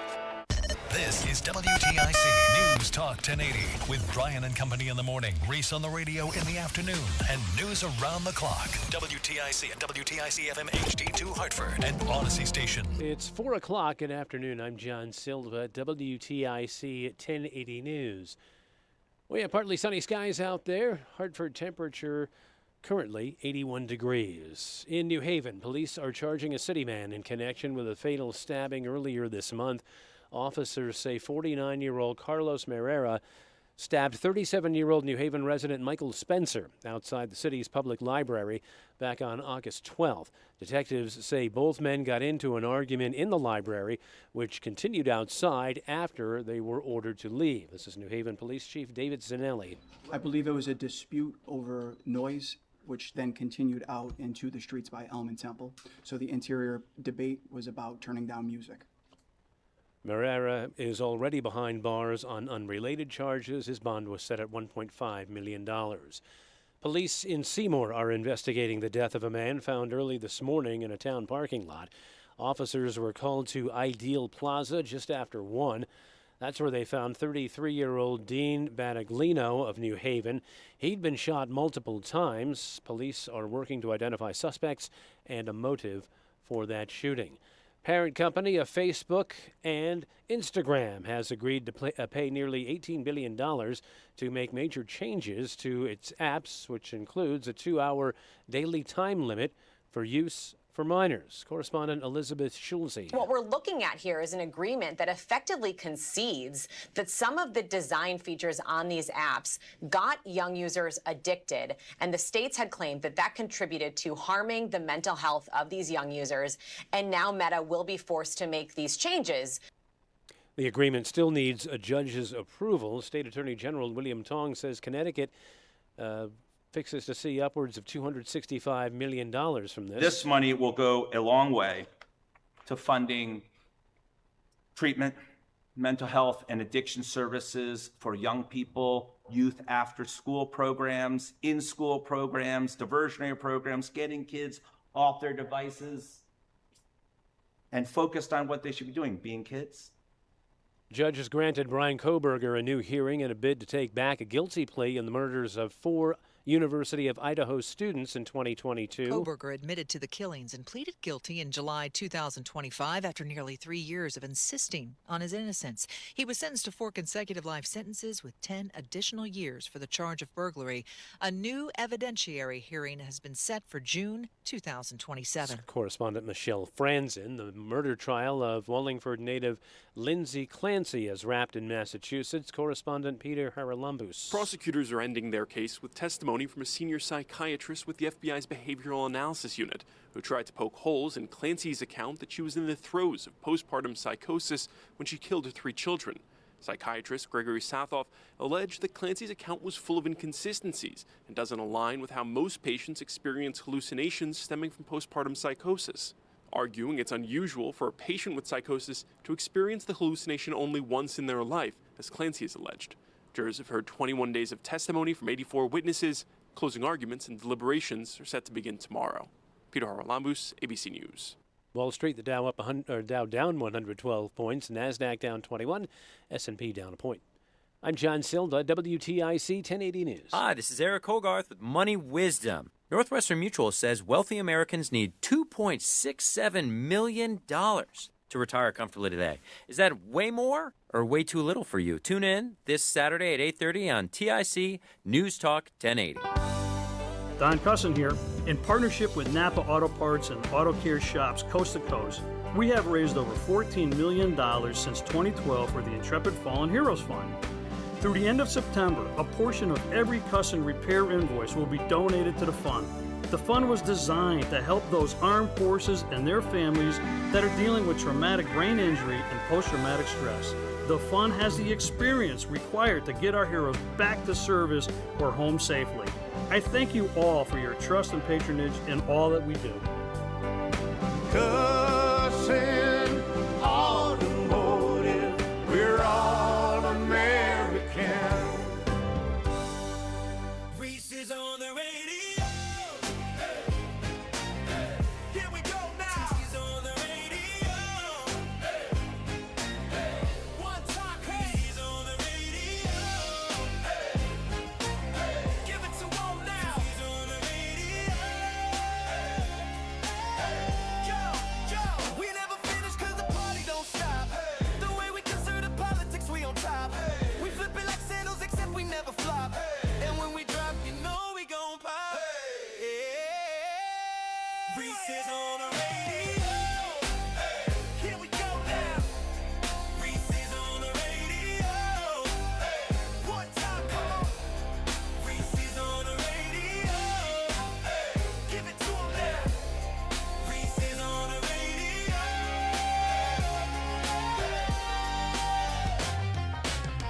All right, first half done, second half of Reese on the Radio underway. When we return, I've got some great news coming up for Friday's show. I meant to mention it yesterday. I don't know how I forgot. We have a great guest coming in on Friday, so stand by for that. I'll tell you all about that. Also, I have a difficulty playing this because I'm hoping that these two women meet somewhere and have a redo.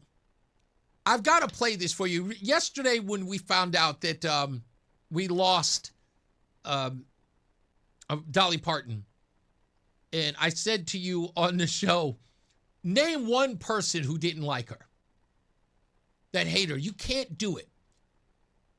But then City Hall Adam sent me a video yesterday of a Barbara Walters interview. And I got to tell you, Roseanne and I went out for ice cream last night, and we started listening to the beginning of it, and we were so angry. I have to play it for you. If you don't remember this interview, because I remember it, for some odd reason it was lost, but I played it, and I was going, yo! It was the best display of elitism that I could describe. Barbara Walters interviewing Dolly Parton. But you know what? I tell everyone, I try to tell this and I try to preach this to everyone I know. In the most daunting of times, you can always find a silver lining. And this interview proved it in who Dolly Parton is. And I can't wait to play it for you. So I'm going to do it roughly about the 5 o'clock hour. I'm going to play the audio. It is amazing how beautiful of a person Dolly Parton was and will remain in our hearts and minds. Let's get another check of weather and traffic. Mark Christopher is back. He's at the BPS Lawyers Traffic Center. I know you probably loved Dolly Parton too, right? How can you not? Even if you don't listen to her music, yeah. right? She's just, I mean, you know what? You know what I look at her as? She was relevant right up until her death. Ain't it? And she just kept working. She was her husband's caregiver. Mm-hmm. Her marriage lasted close to 6 years, which is unheard of with what she does. And just very generous. All the literacy stuff that she was involved with to get kids books and make sure that they learned how to read. Just an incredible legacy that she leaves behind. So. I have to go for the base here. I'm going to go at the bottom for this one because it's true. I don't know if you remember, she did the halftime show back on Thanksgiving of 2023. Yep. People on social media were saying Dolly Parton looks better than people 5 times younger than her. No, you're like right. I said, she still looked amazing. Yeah. I know it was all makeup and whatnot, but she still looked like the Dolly Parton. There was something about just seeing her just going, Dolly ain't changed a bit, man. She got older, but she's still a dime. Just a sweet person. She is. I don't care how much fame she had. You just look at her, and like you said, you can try to name somebody that didn't like her. One person. You couldn't do it. I bet you couldn't. Hey, Reese, thank you very much. If you're heading into Hartford right now, 84 eastbound, you're looking at delays. 46 Sisson Avenue into the tunnel. Westbound 84 slows approaching the Bulkley Bridge out to 47 Sigourney. Southbound 91's tight at 33 Jennings Road. Northbound 91's quiet. Westbound on 291 delays 2 to the Bissell Bridge. If you're traveling into Middletown, 9 northbound slowing Harbor Park to the Aragoni Bridge. 84 eastbound heavy traffic 17 in Waterbury up to the Mixmaster. Westbound 84 slowing 23 up to the Mixmaster. Both sides of the parkway slowing in Wallingford. Southbound side of the parkway is tied up from exit 61 to 58B. Northbound slowing between 58B and 61 because of the road work there. Traffic and weather together on the 8th WTIC News Talk 1080. WTIC weather. Sunshine and a few clouds across the region, but otherwise a pretty good day as temperatures hold on to the lower 80s. Tonight will be partly cloudy. It gets a little bit more humid as we had a low of 64. Tomorrow, we're humid, sun and clouds, and we make it to a high of 83, but there will be some thunderstorms in parts of the area tomorrow afternoon. Some of those may linger into the evening hours where we become mostly cloudy. It's a low of 68. By Friday, we're going to be mostly cloudy with a thunderstorm around. It stays humid, the high 82. Saturday, though, should be a really great start to the weekend. It's a little less humid. We've got a few clouds out there, but also sunshine, a high near 80 degrees. Sunday is partly cloudy. A shower can't be ruled out, but still should be a pretty good day with a high of 82. Right now, it's 80 in Bristol, 79 in Rocky Hill, and 80 in Hartford. This is meteorologist Melissa Constanzer in the WTIC Weather Center. Not feeling well or need a checkup? Make your first appointment with ProHealth Physicians. New patients can call 1-855-CT-MD-411 or book online to get the care you need without the wait. Find trusted local primary care for all ages at prohealthmd.com/radio. I'm Ultima Morgan. Morgan & Morgan isn't just an injury firm. It's our family's life work. It's my husband, it's my sons, it's me. When we take a case, we see a family just like ours. $30 billion recovered is something I'm proud of. But what I'm really proud of are the families we stood beside. It's an honor to fight for you when you need our support the most. Dolly. Morgan & Morgan, for the people and your family. Herbie Fisher. No representation is made that the quality of legal services to be performed is greater than the quality of legal services performed by other lawyers. Paid for by government. Have you heard? The United States Mint has released a first ever dual date 1776 to 2026 American Eagle silver dollar in collector quality. Minted in 99.9% pure silver with a 1 year only Liberty Bell 250th special privy to celebrate America's 250th anniversary. Coin experts are calling this an amazing limited time opportunity for anyone that knows the enduring popularity of the Silver Eagle. Eagle. These limited edition collector quality Silver Eagles are brand new, bright and shiny legal tender coins minted at the iconic West Point Mint. Call now and you are guaranteed a new 99.9% pure silver dual dated 1 year only issue Silver Eagle. The first time in history this has happened, but with limited quantities you must call now to order. To learn more, call 1-800-888-7618. If you order now, you'll receive a free collector bonus of $50 value free with every order. Call 1-800-888-7618 now to secure your new 2026 American Silver Eagle before they are gone. It's Reese on the radio on News Talk 1080 WTIC. Don't forget, we're taking your calls at 860-522-WTIC, 860-522-9842. I'm going to, just so you know, that those of you who do watch on social media, I will clip the opening monologue today to give you a breakdown of all that happened today at this press conference. The point that I wanted to make before I move on is,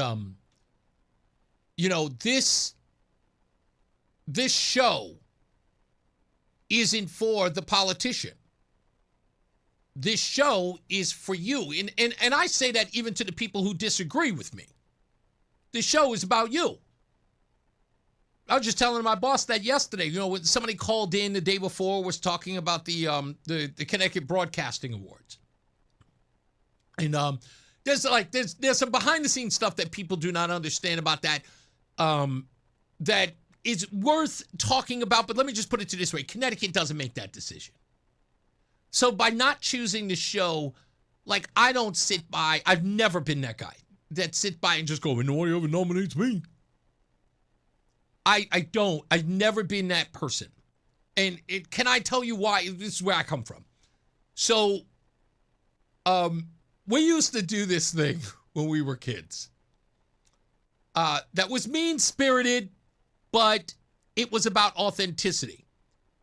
So I have a hip-hop background, which I'm not ashamed of. I'm a young kid from Hollis, Queens. Run DMC and the LL Cool J they were a part of my life. I'm a young black kid, right? So that was the lens I looked at the world. Yeah, sure, I was into politics. I love Ronald Reagan. I like talking and watching politics on TV. I love the McLaughlin Group. But musically, those guys were my rock stars.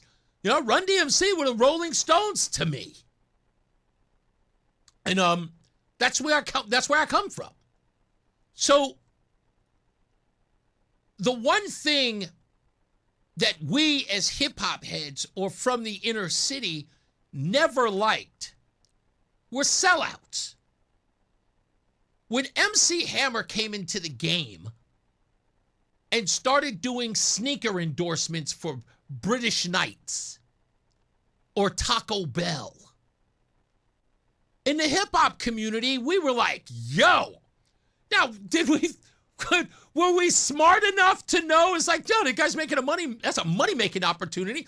You're reaching the mainstream. He's providing for him and his family. But for us, it's like your favorite band going mainstream. I remember when Modest Mouse went popular, and I was just going, nope, don't like him anymore. Everybody likes him now. That's just the thing. And look, every walk of life has that. I don't care where you come from. When that independent band that's starving and they're original and they speak to you and there's only a few of your friends to really like them, you kind of dress like them, but you're like kind of the oddballs, and then they go, they become the big band. All of a sudden, it's like, same thing happened with Metallica. Soon as the Black Album came out, they were all over MTV. The metalheads were like, nah, they went soft. They went soft.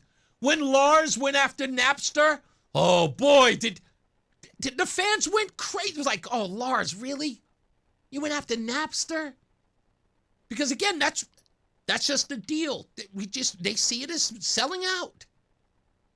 So, even though that is unreasonable for me to have that point of view, it's ingrained in me.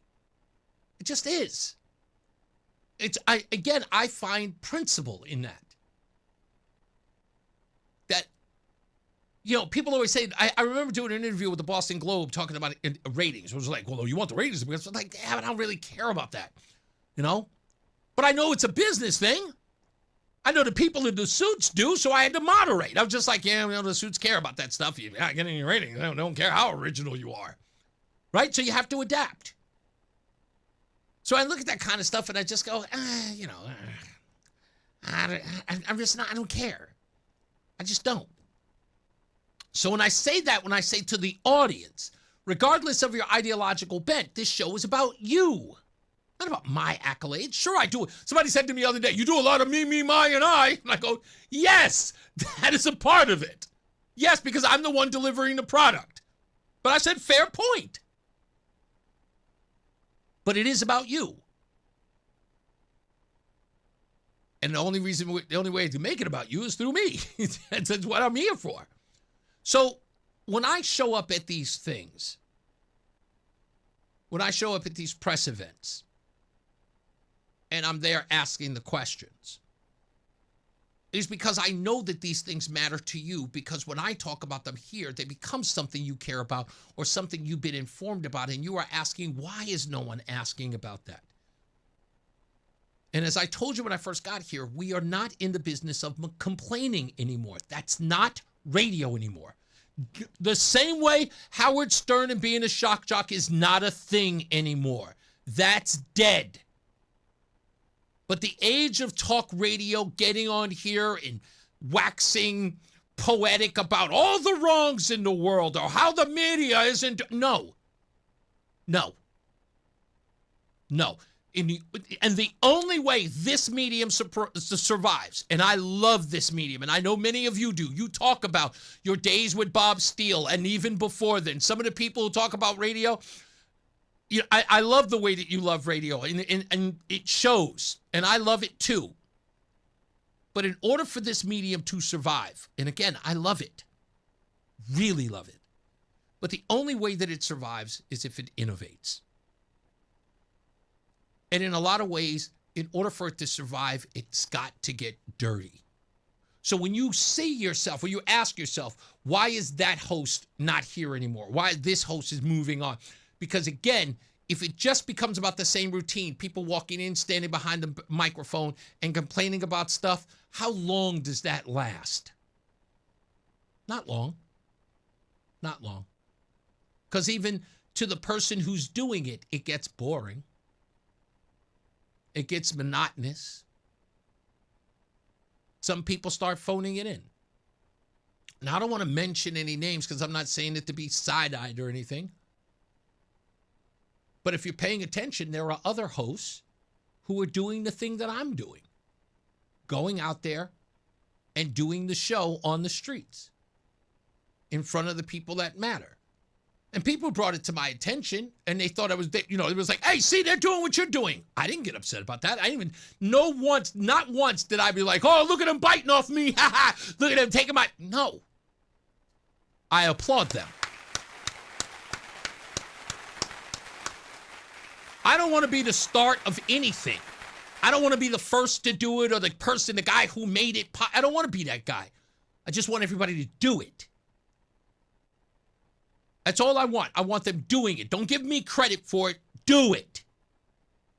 Support those who are doing it because they're doing it for you. They're finding a new way to get to you, to inform you, so that you can make conscious decisions when you go to those ballot boxes or dealing with the issues that may be in your neighborhood or town or school board, whatever it is.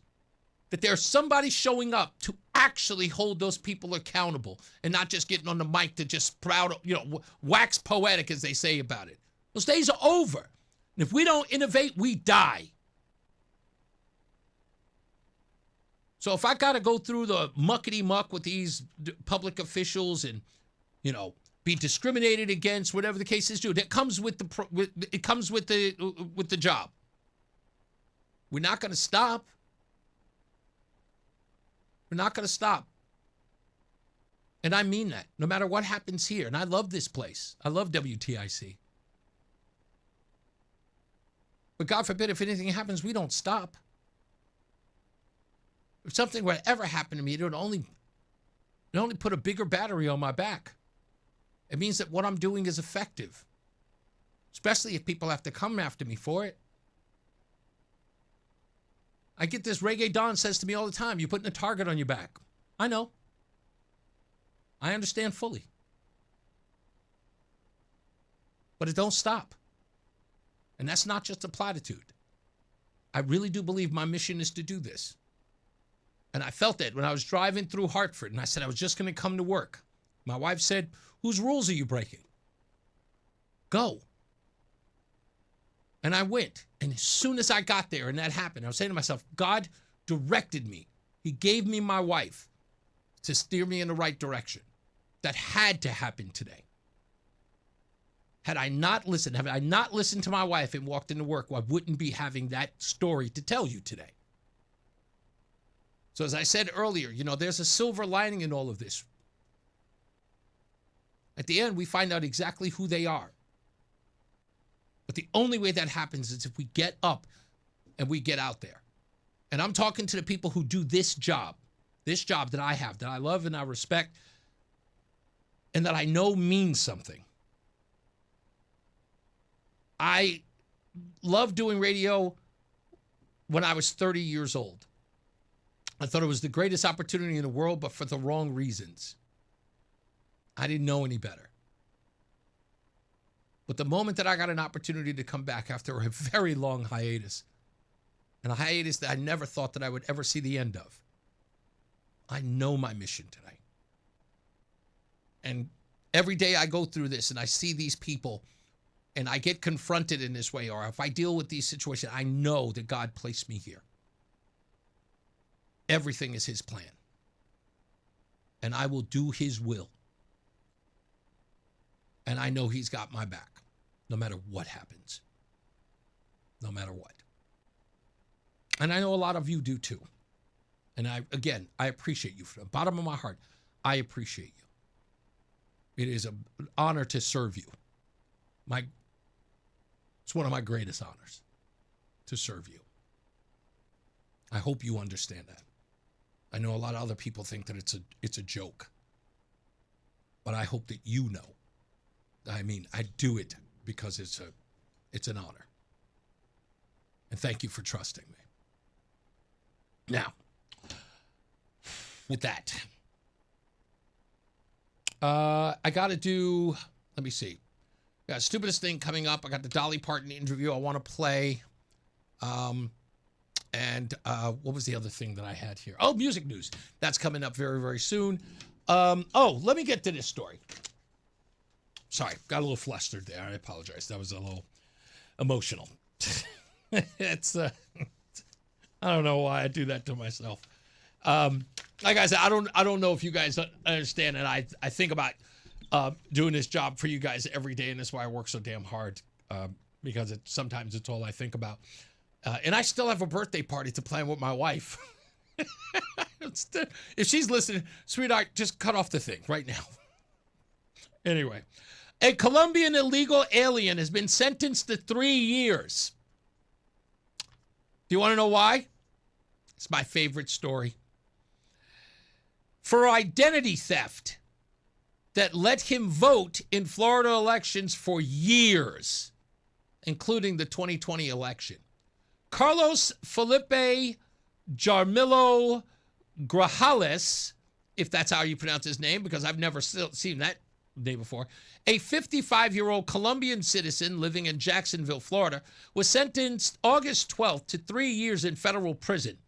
U.S. District Judge Harvey E. Schlesinger also ordered his removal to Colombia after he serves his sentence. He pleaded guilty to making false statements on a U.S. passport application, aggravated identity theft, falsely claiming a Social Security number was assigned to him, and falsely claiming U.S. citizenship in order to vote. He did all of that to vote. According to court documents and the U.S. Attorney's Office for the Middle District of Florida, Jamillo used the name, date of birth, and Social Security number of a real U.S. citizen. In March 2003, he obtained a Florida driver's license under that identity. He renewed it multiple times. with the last renewal in February of 2024. The story gets far worse. I'll explain it to you in a bit. Stand by, because we got to go to weather and traffic coming up. The DMV, folks. The DMV. I know, I'm pulling at that thread. And I hope we get the DMV commissioner here, Tony Guerrero. I hope we get him in. He seemed like there's a possibility we could get him in here, but I'm hoping that we do. Stand by for that. All right, let's get another check of weather and traffic. We'll be back in a bit. Mark Christopher, he's in the BPS Lawyers Traffic Center. Hey, Mark. Reese, thank you very much. Good afternoon to you. Good afternoon, everyone. 84 eastbound, you're locked up approaching 46 Cissna Avenue to the Bulkley. Westbound 84 slows in East Hartford, 56 Governor Street out to 44 Prospect Oakwood. 91 southbound delays 33 down to 32 A and B. Again, some slow traffic as you move down between exit 23 and 22 in the Route 9 interchange in Cromwell. Look out for an accident now. 91 southbound. It looks like it's down by exit 20 Country Club Road. Multiple lanes were blocked down there. Looks like delays are back to exit 21 behind that in Cromwell. 291 westbound slowing exit 2 up to the Bissell Bridge. If you're heading into Middletown, 9 northbound slowing approaching Harbor Park to the Aragoni Bridge. 84 eastbound Waterbury locked up 17 to the Mixmaster. And again, some slow traffic down by the 691 interchange in Cheshire. Westbound 84 slowing 26 to the Mixmaster. And if you're traveling into Wallingford, both sides of the parkway tight. Northbound is slow traffic as you move between 58B and 61. Southbound, same story, slowing between 61 and 58B with the ongoing road work there. Traffic and weather together on the 8th. WTIC News Talk 1080. WTIC weather. Sunshine, clouds for the rest of the day, and temperatures holding on to the lower 80s. Tonight, though, we'll fall back to the mid-60s. However, we'll be partly cloudy and a bit more humid as we do it. Tomorrow is humid with sun and clouds, a high of 83. Just watch, there will be a thunderstorm in parts of the area for the afternoon. Some of those thunderstorms and showers may linger into the evening hours tomorrow night. Then it's mostly cloudy with a low of 68. There will be enough clouds around that it can be difficult to see the lunar eclipse, so don't get your hopes up too high. Going into Friday, will be mostly cloudy with a thunderstorm still possible as we keep things humid, the high near 82. But finally by Saturday, it's a beautiful start to the weekend. Will be a little less humid, sun and clouds, the high near 80 degrees. Sunday is partly cloudy. Watch for a shower. Can't be completely ruled out as we hit a high of 82. And we'll keep the chances for a few showers, even a thunderstorm, as we head into Monday and Tuesday. This is meteorologist Melissa Constanzer in the WTIC Weather Center. And now, a WTIC news update. It's 4:30, Hartford temperature 80 degrees. I'm John Silva, WTIC 1080 News. A man is in the hospital after arriving to be treated for a gunshot wound. Hartford police say they got the call just before 1:30 this afternoon from hospital staff about a victim who arrived for treatment. The injuries are believed to be non-life-threatening. An arrest has been made in a fatal stabbing in New Haven. Police are charging 49-year-old Carlos Merera. He was wanted in the August 12th stabbing death of city resident Michael Spencer. Investigators say the two men got into a row over the volume of music in the public library. They were told to leave when the argument flared up again outside. Merera is being held on murder charges. In Seymour, police say a man was found dead early this morning from multiple gunshot wounds. 33-year-old Dean Battaglino of New Haven, found in the lot of the Ideal Plaza on North Street. No arrests have been made. Officers are working on locating suspects and establishing a motive. A jury in the Lindsay Clancy murder trial expected to get the case. Testimony wrapped today. The Wallingford native is accused of murder and the deaths of her 3 young children in 2023. Final arguments and deliberations could start tomorrow. Meta has agreed to pay up to $18 billion and add stronger child safety measures to its Facebook and Instagram platforms as part of a legal settlement. The deal announced today ends a trial over teen social media addiction and settles claims with 48 states and some U.S. territories. Connecticut's piece of that pie is expected to be about $265 million. Actor Tim Curry has died. The character actor created a gallery of loony villains for stage and screen. Curry, of course, gaining fame as Dr. Frankenfurter in the Rocky Horror Picture Show, the role that became a cultural touchstone for him. He also played several other roles, many really. Home Alone 2, Lost in New York, and Clue among them. His longtime manager says Tim Curry died Tuesday night at his home in L.A. On Wall Street, the Dow down 113 points, the NASDAQ lost 21, and the S&P down a point. I'm John Silva, WTIC 1080 News. Pump up the volume. Business moves fast. Orders roll in, deadlines close in. When you ship with USPS Ground Advantage, you can keep up with confidence. Every package stays in our secure network from dock to door. And with nationwide reach, dependable tracking, and upfront affordable pricing, you get built-in peace of mind. You run the business. We run the routes. Visit USPS.com/Ground Advantage to learn more. Lanny went to college and racked up huge debt. A little bit over $100,000.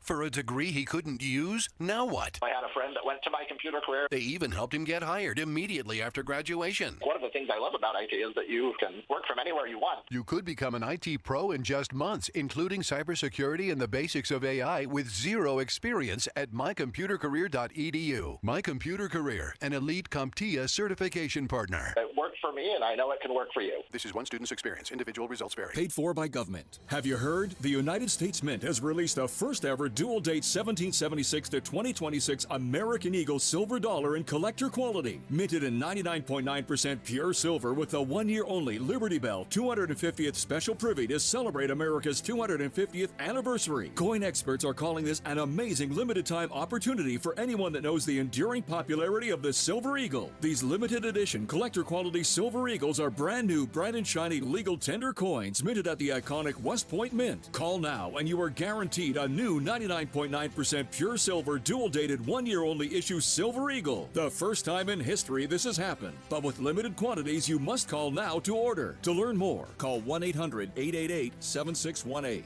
If you order now, you'll receive a free collector bonus of $50 value free with every order. Call 1-800-888-7618 now to secure your new 2026 American Silver Eagle before they are gone. Stay locked in.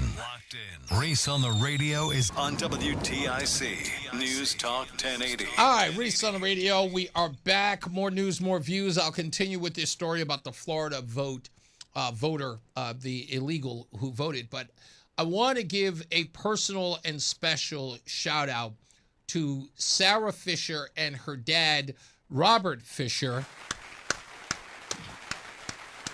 You might remember, if the news cycle hasn't jumbled your memory, Sarah Fisher was on the program back in December, and she was here to talk about her dad, Robert Fisher, a then 75-year-old man who was caught in an altercation with another man in Litchfield in the parking lot of his law firm, which ended with the death of the man who was assaulting him. He was tried, convicted, and sentenced to 7 years, 2.5 suspended. Suspended after 2.5 years, I should say. And he had been locked up for 15 months, but is home as of yesterday.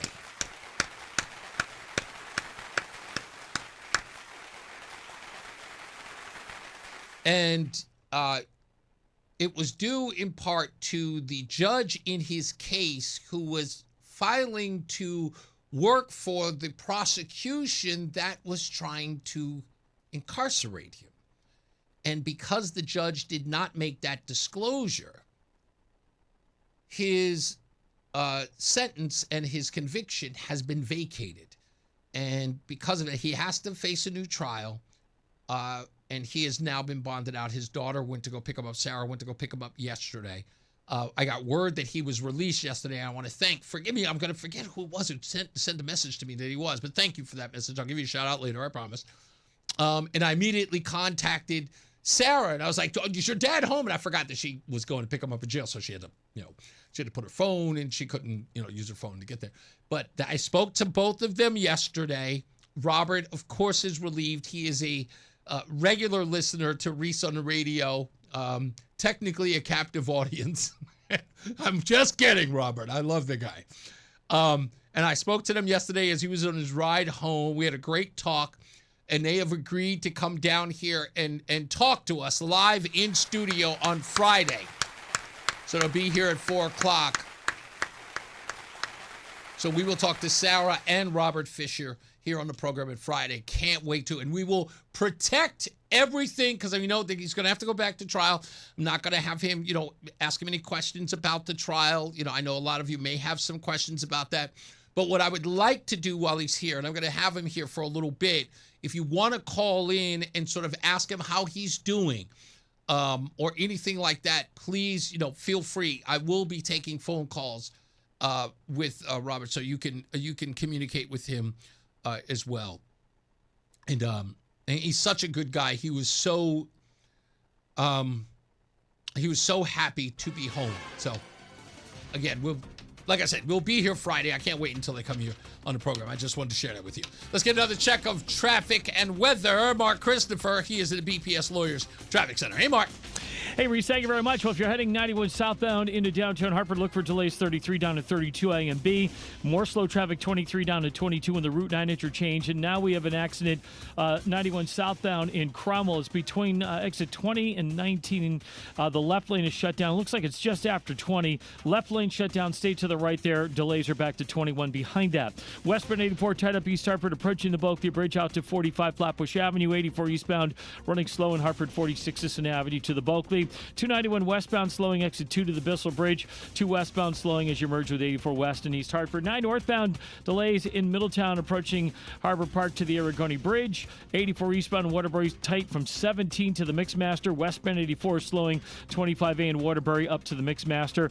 If you are traveling into Wallingford, both sides of the Parkway slow. Northbound Parkway is slowing between exit 58B and 61. Southbound Parkway slowing 61 to 58B because of the ongoing road work there. Traffic and weather together on the 8's WTIC News Talk 1080. WTIC weather. Just a few clouds across the area, and as we head through tonight, we're still staying partly cloudy, but we're going to up the humidity a little bit. The low 64 degrees. Tomorrow is a humid day with sun and clouds, a high of 83, but be on the watch for thunderstorms through parts of the afternoon across the area. It'll be a mostly cloudy night tomorrow night then, as those showers and thunderstorms die down. It's a low of 68. Friday stays mostly cloudy. We'll have a thunderstorm as it's humid, a high of 82, but Saturday is a great start to the weekend. We're going to be less humid, sun and clouds for us, a high near 80 degrees. Sunday will offer a few more clouds, and a shower can't be ruled out, but it's a nice day with a high of 82. Right now it's 81 in Vernon, 79 in Avon, and 80 in Hartford. This is meteorologist Melissa Constanzer in the WTIC Weather Center. Sponsored by Progressive Insurance. Make sure your family is well taken care of with life insurance. Protect your phones, laptops, and more with electronic device insurance, and cover your furry friends with pet health insurance.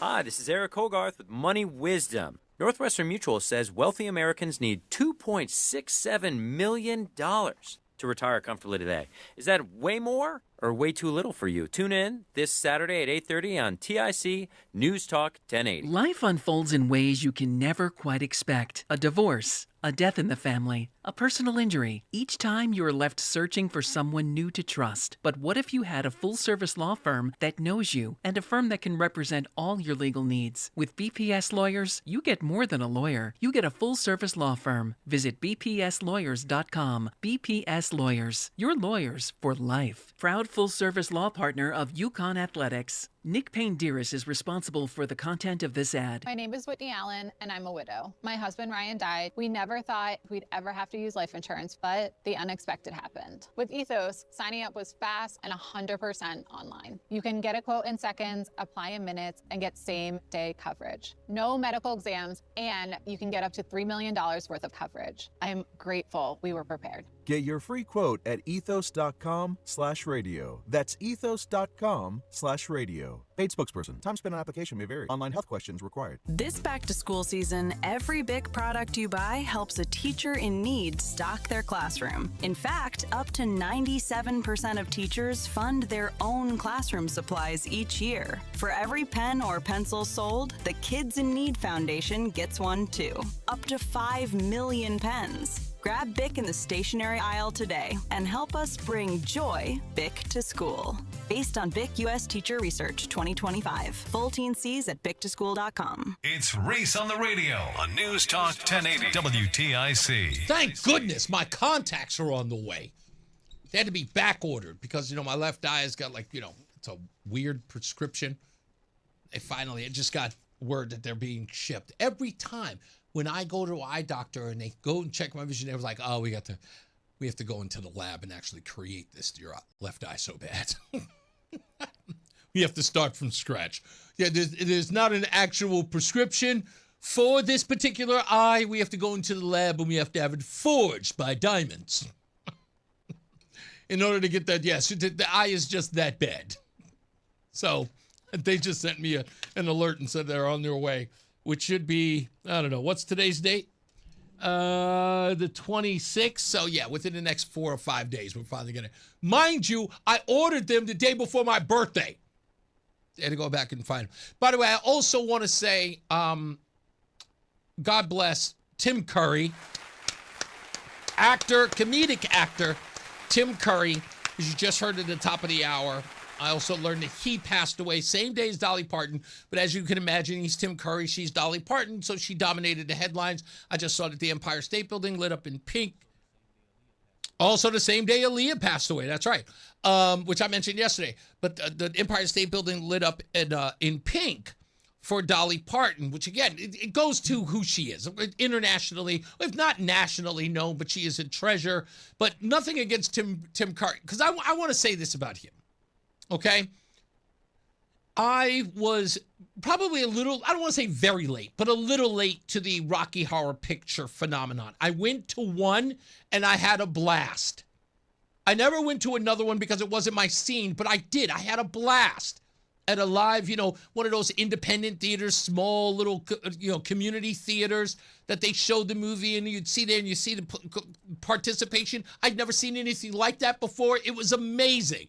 Not that I became a fan of it, but I'd watched the movie afterwards, and having purchased the book, they actually have a book that tells you where you're supposed to, join in. They actually, because it became a phenomenon after the fact. And so Tim Curry, that was like my first real sort of Tim Curry interaction. And then I watched a movie that very much later in life, that became sort of, for me, the Tim Curry film, and that was Clue. I love that movie so much. I made my kids watch it, and even they loved it. And I still love it. Still one of my favorite ensemble movies ever made. Comedy, pratfalls, the whole 9 yards. It is classic. But I got to make sure that I make this clear. So, I can't believe I'm going to say this. And for those of you who have seen the movie Clue, you're going to know what I'm talking about. And I will explain. So whenever I'm talking to someone and they're having a conversation with me, whatever the case is, someone will inadvertently just say, because it's a part of what we do when we're talking to people, someone will say, long story short, I am almost triggered to say, too late. For those of you who know the movie, know exactly what I'm talking about. For those of you who have not, this is a running theme in the movie Clue. Every time someone in the movie says, long story short, everybody goes, too late. And it's one of my favorite bits in the movie. So now when people talk to me and they go, long story short, I'm almost like literally I have to bite the inside of my mouth not to say it. And I still say it. In my head, I go, too late. I don't know why, but I cannot stop myself. So I also want to say rest in peace, Tim Curry. We lost Madeline Kahn as well. And just so many people from that movie. Clue is just one of those movies. I know that there's talk about remaking, and I wish they wouldn't. If you haven't seen it, please watch it. If you play the game Clue with your kids, have them watch the movie. It is fun from beginning to end. It just is a great movie. Just everything about that movie is great.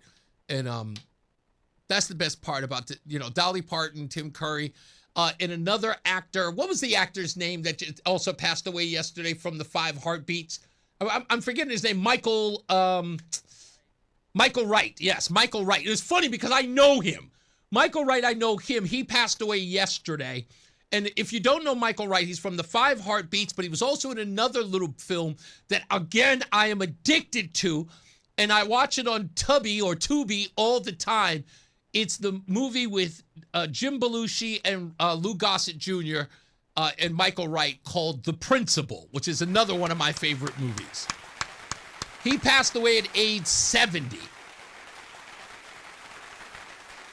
And Michael Wright was, again, just a bit actor. What was he in?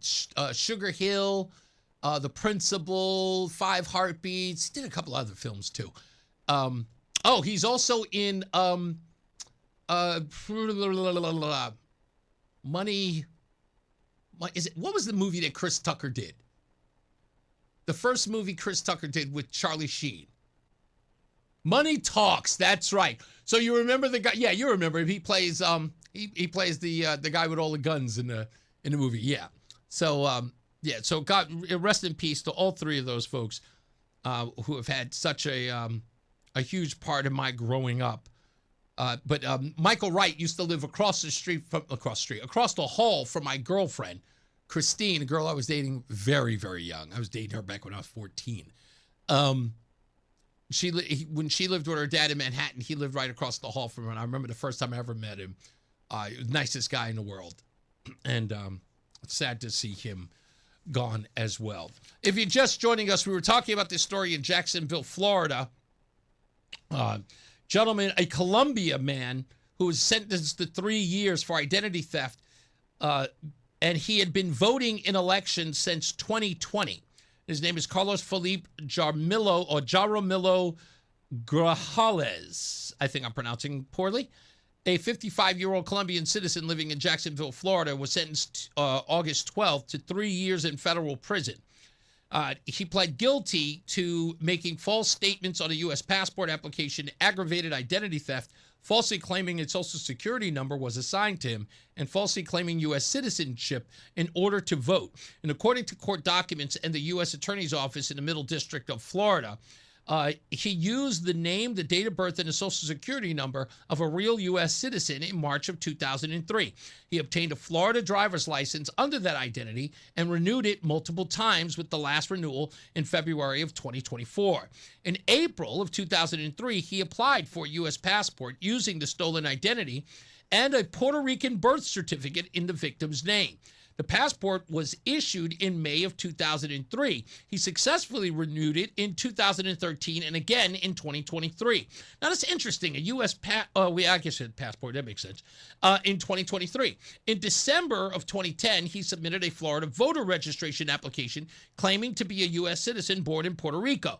The registration was approved. Then he voted in several elections, including the November 3rd, 2020 election in Duval County. The DHS Secretary Mark Wayne Mullins said the defendant used the stolen identity to obtain a driver's license and to vote.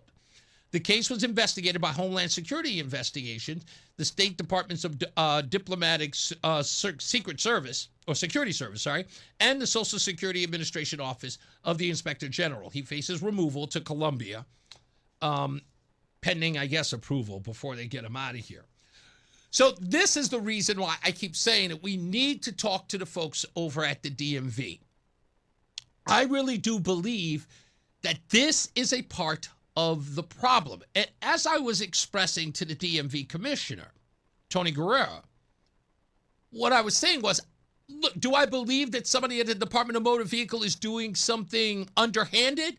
No, I have no evidence of that. However, the DMV is referred to as the seventh circle of hell. I think that's the term it was. There was a TV show on the CW back in the day called Reaper. And it was a comedy drama where this young man was sent out, like his parents made a deal with the devil, and then he was supposed to go out and find lost souls that the devil lost. And that was his penance. He had to do that for the rest of his life. And so the devil tells him that he has to find these souls and bring them to the seventh circle of hell. And he gets the address and he shows up and it's the DMV. And he goes, what? You have to return it to the DMV? He goes, yeah, he's in the seventh circle of hell. I go, oh, makes sense. So yes, it's always been referred to as the last place you need to go to is the DMV. So do we know that the DMV can make mistakes? Like any bureaucracy, of course they can. Right? When you have these things that you try to streamline or make easy or try to, you streamline it for what? So you can get through efficiently. With efficiency, you want to start from the beginning, you want to get out of there. You don't want to be all day at the DMV. Some people are. But the most you want to spend there is maybe 2 hours. The most you want to spend there. In many cases, you're there for 3-4 hours. You have to take a day off of work in some cases. And why? Because many people who work in the DMV hate their job. It's not always the best place. So again, I went to the DMV when I got my new driver's license. And I spoke to the young lady there. I asked her a simple question. I was like, hey, look, we're doing a story about a guy who came in and got a driver's license. And he was put on, he was registered to vote. Is there any likelihood that could have happened because of an agent in the DMV? And she said, I've never had that happen to me, but it wouldn't surprise me. I asked the commissioner of the DMV, Tony Guerrera, and he said, is there a likelihood? Yes. He wasn't admitting anything. He was just saying, of course. And here's the thing that he brought up, which I thought was fascinating. Because many people, Connecticut Sentinel and I have both said, because, and many of you posted on social media, that the New Jersey company that had all of these, 6,600 people on them, is the same business or the same company that Connecticut uses. That is true. But Tony Guerrera made one thing abundantly clear. He said that the two states use that system differently. And so I said, really? I said, because everybody else is saying that the systems are just the same. And he goes, no, they're used differently. Now, what did he mean by that? And this is him. And I asked him if he would go on the record. He said yes. So according to him, and he's going to confirm it for me, when you get to the part where do you wish to register to vote, that is not something that comes up on its own. That is human directed. In essence, the agent must push that button to ask you that question. It is not something that just happens. He also stated, remember when I told you that Seo Secunjadan said that he was offered the opportunity to get a real ID. Remember I told you, he said, yeah, they want me to get the little star. And I said, oh, the real ID. He goes, yes. He goes, but I told them no. One of the young ladies who was there with the commissioner said, yes, they do ask you, but you are not automatically allowed to get that because you have to. In essence, it's just a question. Would you like to get a real ID? And if you say yes, then you have to provide documentation in order to go through that process. It's not immediate. Like while you're applying, you don't say, can I get a real ID? And they just press a box and that's it. She's saying that there's a process that you have to go through. You have to make sure that you meet all the criteria to get the real ID. So it's not as simple, do you want one, and you get it. So I said, look, somebody's got to come on the show and talk about it. So Adam 12 called Ernie. Ernie, what's his name? I want to say it's Ernie. I could be wrong. I think it's Ernie. Yes, Ernie. Spoke to Ernie. He is the communications director over at the DMV for the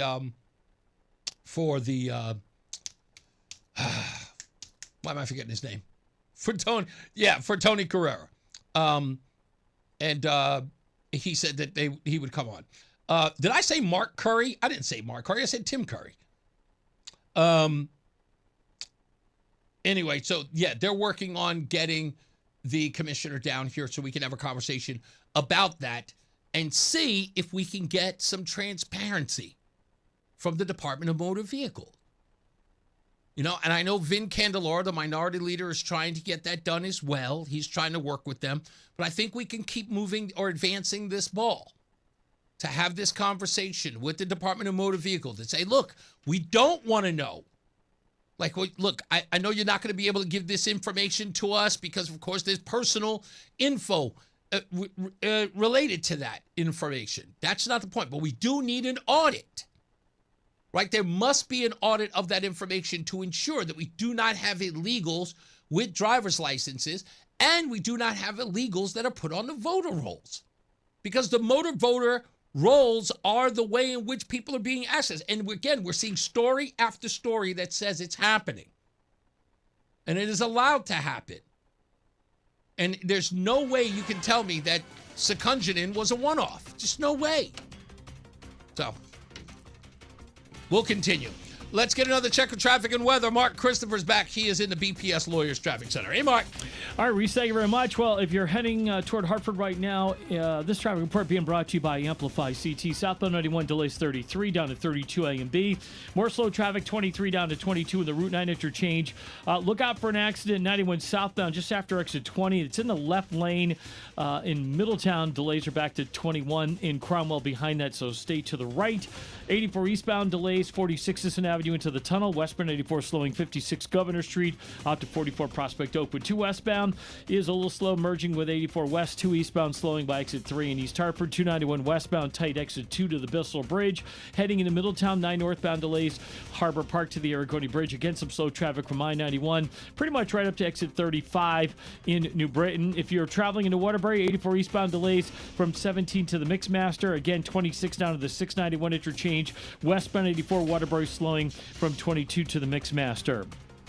Feeling the pressure? Press pause. Seriously stepping away to play, even for a little while, reduces stress, boosts your mood, and sharpens focus. Reclaim your calm. Press pause. Go play. Feel better. It works. Visit amplifyct.org for more ideas to amplify your mental health. Traffic and weather together on the 8th. WTIC News Talk 1080. But we'll also get a bit more humid as we hit that low of 64.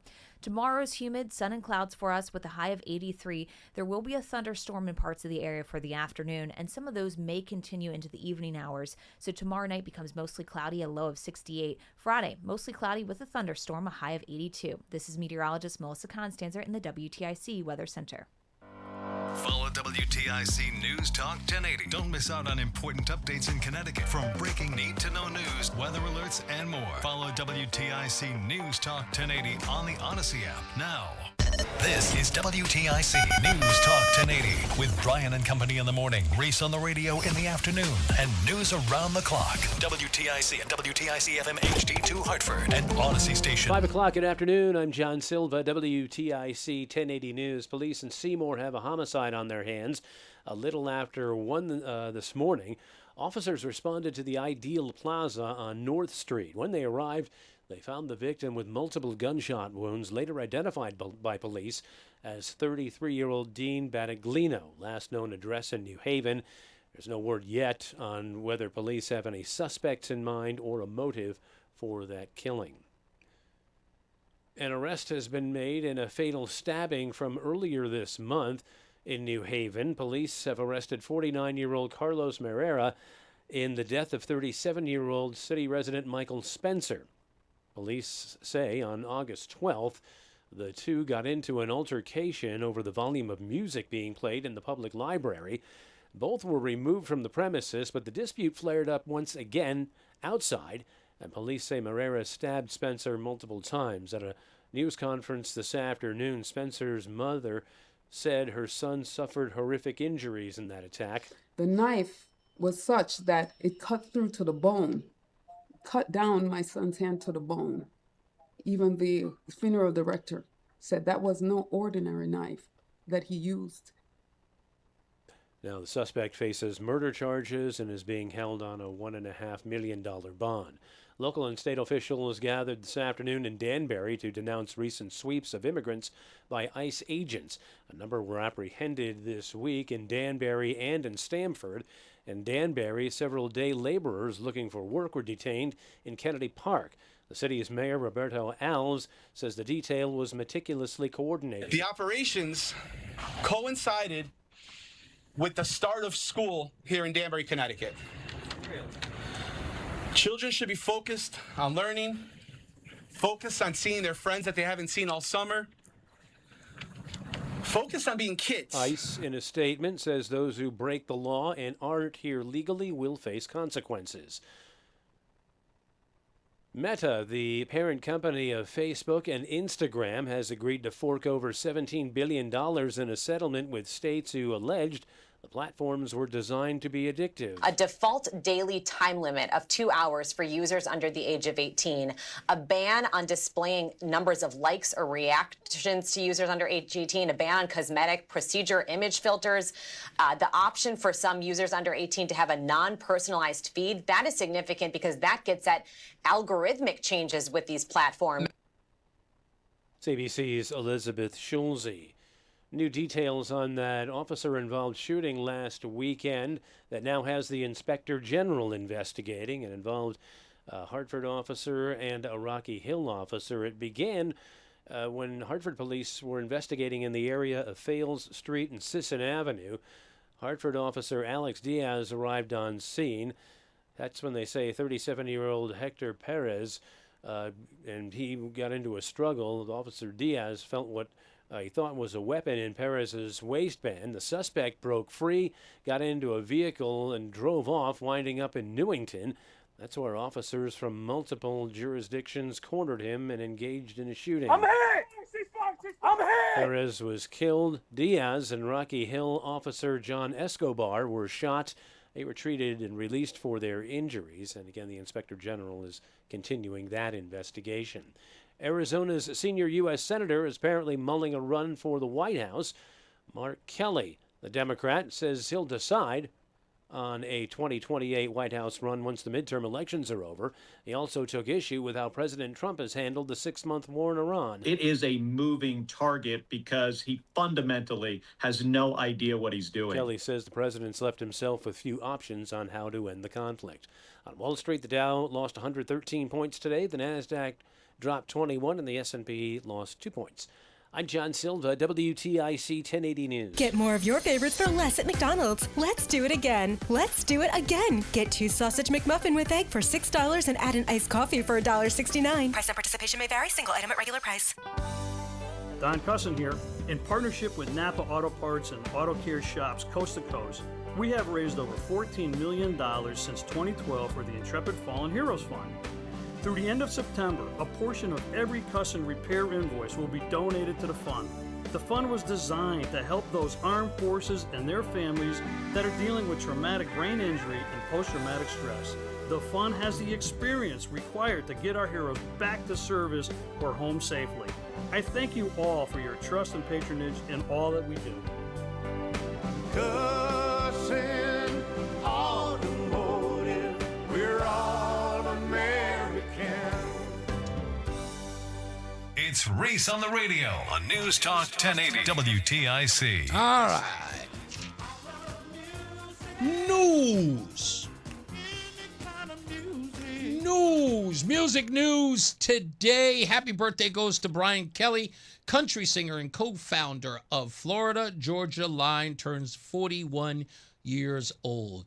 Thalia, and I think I know who this woman is. She is the Mexican singer known as the Queen of Latin Pop. She turns 55 years young today. Adrian Young, the drummer for No Doubt, remember Gwen Stefani's old group, he turns 57. Shirley Manson, lead singer of the group Garbage, turns 60 years old. I haven't seen her out there in a while. And a woman you may not be familiar with, but you are definitely familiar with the video she starred in. Casey Ventura, she is the R&B singer behind the 2006 song Me and You. She turns 40. You may not remember her from her music, but you definitely remember her as the woman who was assaulted in the elevator vestibule by Sean P. Diddy Combs. She became very famous. You probably didn't know who she was before then, but yes, that is the young woman. She turns 40 today. In 1967, on this day in music, Bobby Gentry began a 4-week run at #1 on the Billboard Hot 100 with Ode to Billy Joe. In 1968, the Beatles released Hey Jude, backed with Revolution as the first single on their Apple Records label. In 1970, Jimi Hendrix held the opening party for his Electric Lady studio in New York City. And we just talked about this yesterday. Someone called in talking about they were devastated by the death of another artist. Well, it was this. In 1990, Stevie Ray Vaughan played his final concert, joining Eric Clapton, Buddy Guy, Robert Cray, and his brother Jimmy Vaughan for an encore at the Alpine Valley Music Theater. There are no such thing as coincidences, they say. So that is your music news. When we get back, stupidest thing I read today. This one is in the Huffington Post. We'll also recap the beginning of the program. For those of you who are just joining us, was I racially discriminated against by the Tong office today for wanting to ask questions? And I will give you an update on the article that I just read by Ken Dixon that proves to me that there was no special invitation with William Tong today. I'll read that to you when we return. Let's get another check of weather and traffic. Mark Christopher is back speaking. Look at that. Stevie Ray Vaughan. Mark Christopher at the BPS Lawyers Traffic Center. Look at that. Is it today was the anniversary? I guess it was it 1990? Stevie Ray Vaughan played his final concert. Isn't that wild? We were just talking about him yesterday. It was yesterday, yeah. I was playing Ruby Paradise. Yeah. Isn't that wild? Yeah, it is wild. Yeah. The Reese on the radio show ties it all in. Oh, and then just wrap it up at the end. Big tie, big bow at the end. Very nice and neat. Reese, thank you very much. If you're heading into Hartford right now, westbound side of 84, you got delays 56 Governor Street out to 44 Prospect Oakwood. Eastbound 84, little slow 48 Capitol Avenue into the tunnel. 91 southbound delays Hartford 33 down to 32 A and B. Sluggish again 23 in Rocky Hill down to 22 in the Route 9 interchange. Now we have an accident 91 southbound. That is just after exit 20 in Cromwell, and that accident is taking out the left lane. So you're going to see delays back to 21, almost back to 22 behind that. If you're traveling 291 westbound, you got slow traffic from exit 2 up to the Bissell Bridge. 2 westbound slowing 1D up to the 84 West merge. Heading into Middletown, both sides of 9 heavy approaching the Aragoni Bridge. 99 northbound, slowing from I-91, pretty much right up to the 72 interchange in New Britain. 84 eastbound Waterbury, very slow, 17 to the Mixmaster. And again, 26 down to the 691 interchange in Cheshire. Westbound 84 tied up 25A Waterbury up to the Mixmaster. Both sides of the Parkway slowing in Wallingford. Northbound 58B to 61, southbound 61 down to 58B with the ongoing road work there. Traffic and weather together on the 8s. WTIC News Talk 1080. WTIC weather. We've got sunshine and clouds out there, and tonight we're going to add a few more clouds. It's partly cloudy with a low of 64. The humidity comes back in too. And tomorrow is humid, sun and clouds, a high of 83, but do watch. There'll be some thunderstorms in the afternoon, and they'll continue into the evening hours before they die down with a couple of showers tomorrow night. The low is 68 degrees. Friday will be mostly cloudy. We still have thunderstorms. It's a humid day with a high of 82. And by Saturday, it's beautiful for us. Less humid, sun and clouds. Should be a great start to the weekend with a high of 80 degrees. Sunday adds in a bit more humidity, partly cloudy. Can't completely rule out a shower with a high of 82. Right now it's 81 in Bloomfield, 80 in Middletown, and 80 in Hartford. This is meteorologist Melissa Constanzer in the WTIC Weather Center. Coverage varies by plan, view contracts and exclusions at endurancewarranty.com. Auto repair bills are through the roof. $3,000 to replace the transmission, $4,000 for a blown engine. And if your manufacturer's warranty is expired, you'll have to cover it all out of pocket. You need an Endurance Auto Protection Plan. No matter what the mileage, if your car is under 20 years old, Endurance can get you covered on the engine, electrical system, transmission, AC, drivetrain, and more. Endurance has plans for any budget. Repairs can be done at the certified mechanic of your choice, and they're paid directly with no middleman. Plans cover 24/7 roadside assistance, towing, battery jumps, fuel deliveries, tire changes, lockout services, and a 30-day money-back guarantee. Act now and get our elite benefits, including complete tire care and key fob replacement. A $2,000 value at no extra cost. With Endurance, you could never pay for covered auto repairs again, so call now for your free quote. Call 800-253-6203. 800-253-6203. 800-253-6203.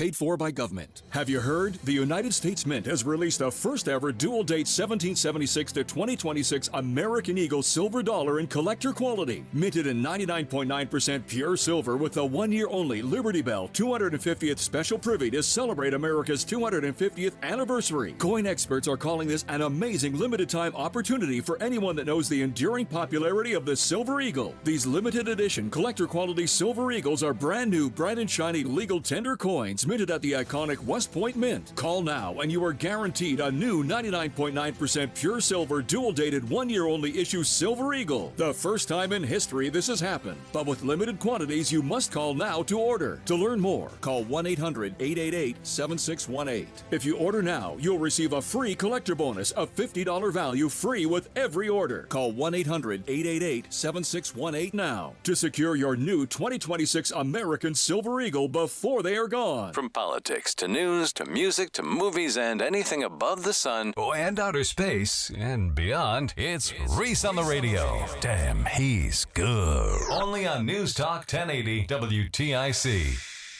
Okay, we're back. Reese on the radio. As promised, I wanted to play this bit with you. City Hall Adam sent this to me last night, and Roseanne and I were walking out.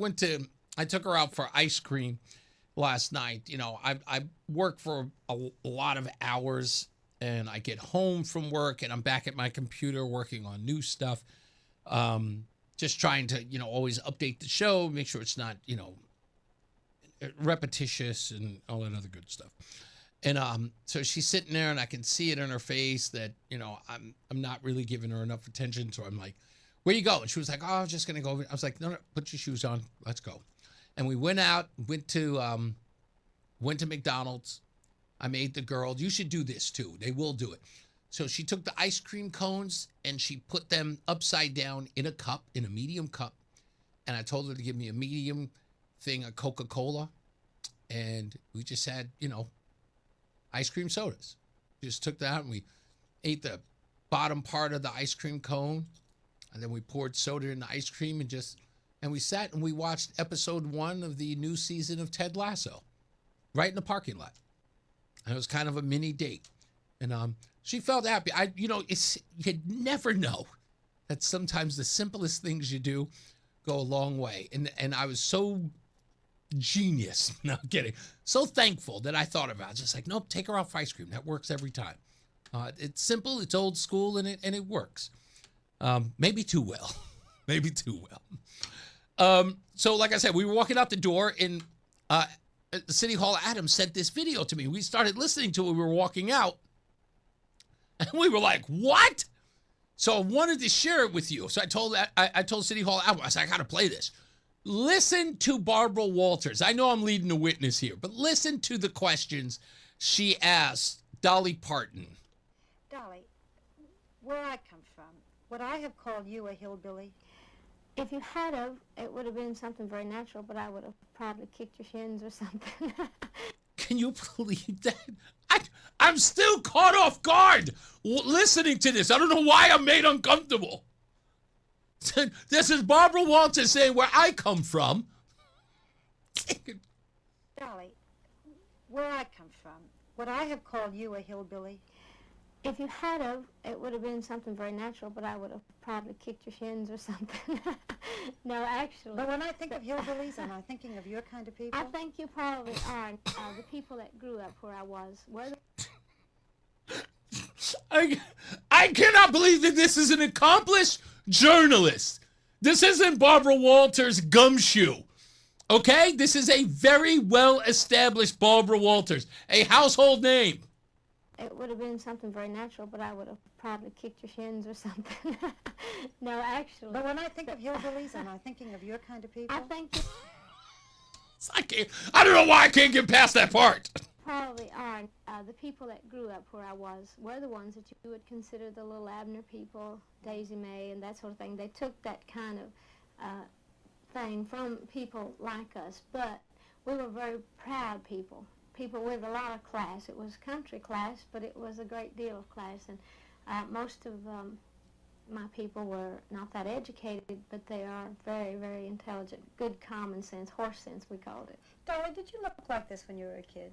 Not quite. I mean, you didn't have the blonde wig, but when you went to school, when you were 11, 12, 13, was it this about you? Well, you mean the full figure? Yeah, that's what I meant. Yeah, I thought that's what you meant. Well, actually, I've always been pretty well blessed. As a child, I grew up fast. Other members of my family, have done the same. My assistant asked me something, and I'm going to blame it on her because I wouldn't have had the nerve otherwise. Is it all you? Well, I can't show you here on television. I'll take your word for it. I get asked that question. I always answer that back because people are in awe of the whole thing. A lot of people say I have. A lot of people say I haven't. I always say that if I hadn't have had it on my own, I'm just the kind of person that would have had me some maid. You don't have to look like this. You're very beautiful. You don't have to wear the blonde wigs. You don't have to wear the extreme clothes, right? No, it's certainly a choice. I don't like to be like everybody else. I've often made this statement that I would never stoop so low as to be fashionable. That's the easiest thing in the world to do. So I just decided that I would do something that would at least get the attention. Once they got past the shock of the ridiculous way I looked and all that, then they would see there was a parts of me to be appreciated. I'm very real where it counts, and that's inside, and as far as my outlook on life and the way I care about people and the way I care about myself and the things that I care about. But I just chose to do this, and show business is a money-making joke, and I've just always liked telling jokes. But do you ever feel that you're a joke, that people make fun of you? Oh, I know they make fun of me, but actually all these years, the people... I can't do it. I can't. Call me. Am I missing something? Am I being too sensitive here? Roland, am I being too sensitive that this interview sounds a little, like, disrespectful of her? Am I mean, I don't know if maybe I am, probably because of the way in which I feel about Dolly Parton. Do you hear the sort of does it sound unsavory the way Barbara Walters is talking to her? I don't know. Unsavory is the word. Okay, what's the word? A little disrespectful?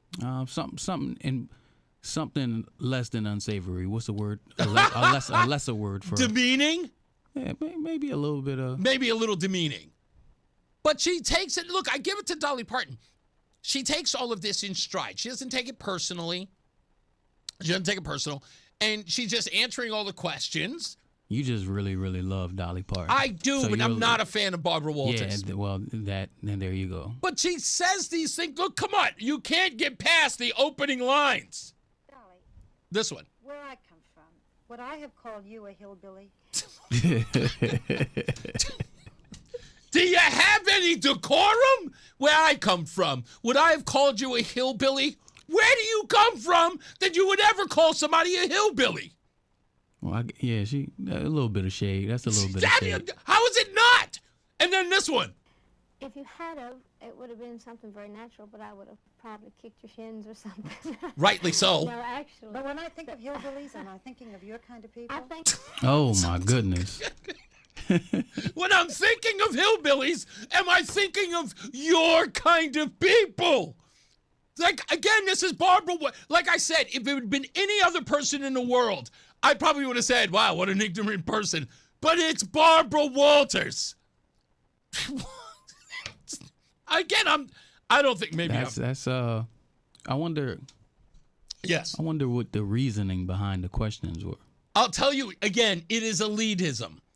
Barbara Walters lived in New York. Was she a former model of some sort? She was something.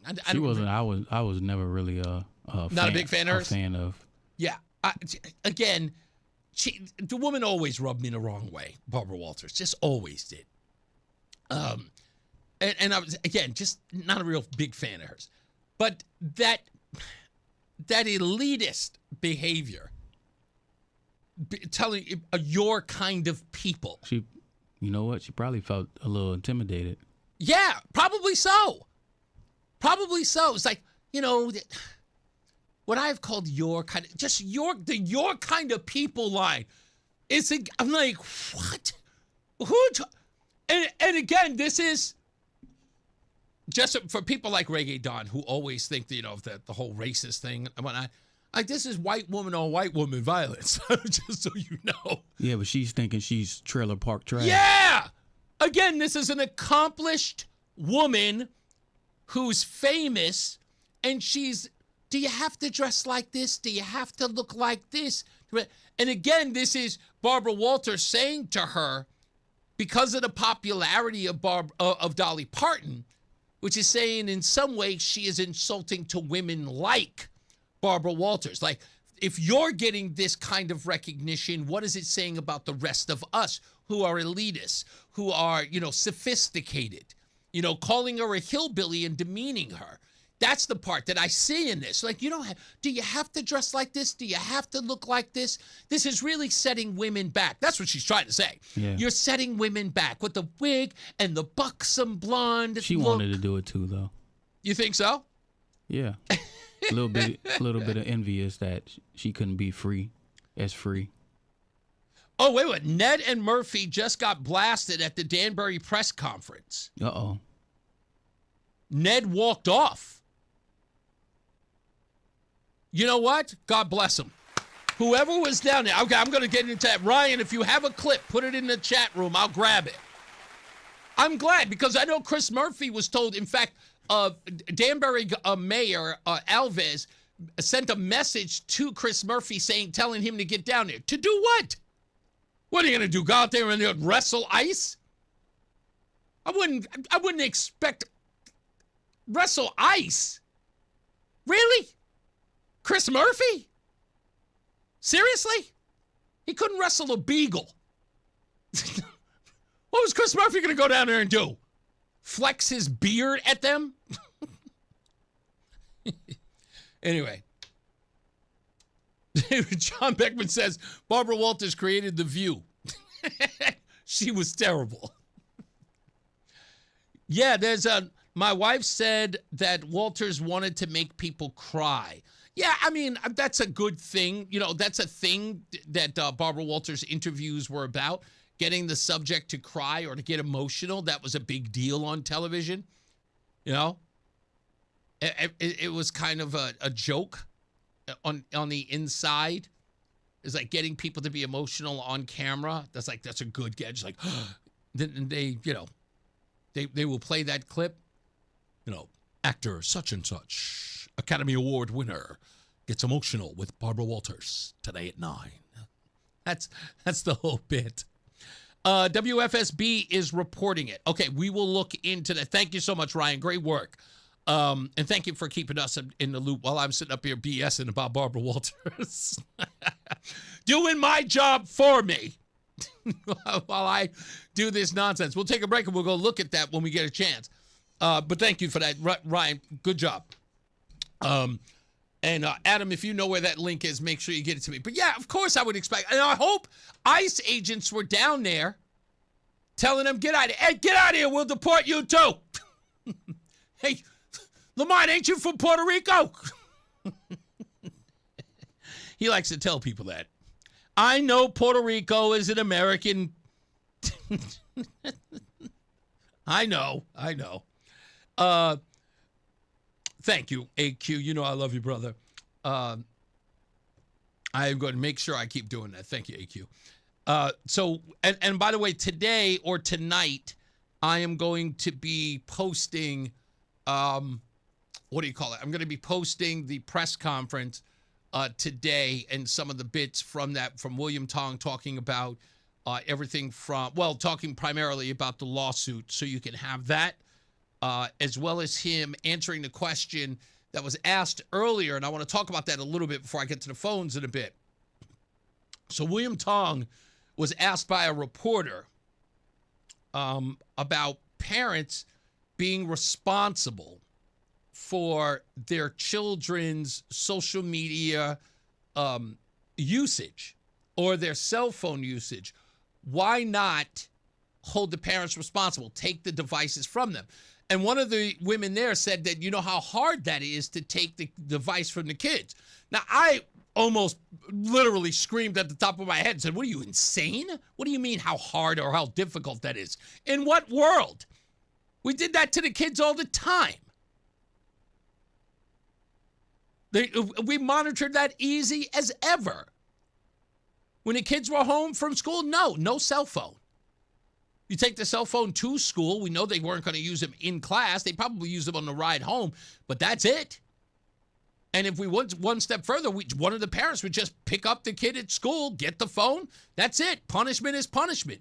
You got to put the extra work in, right? Take the phone away from the kid. It's not like they've never had one. Not like kids didn't go to school without a cell phone.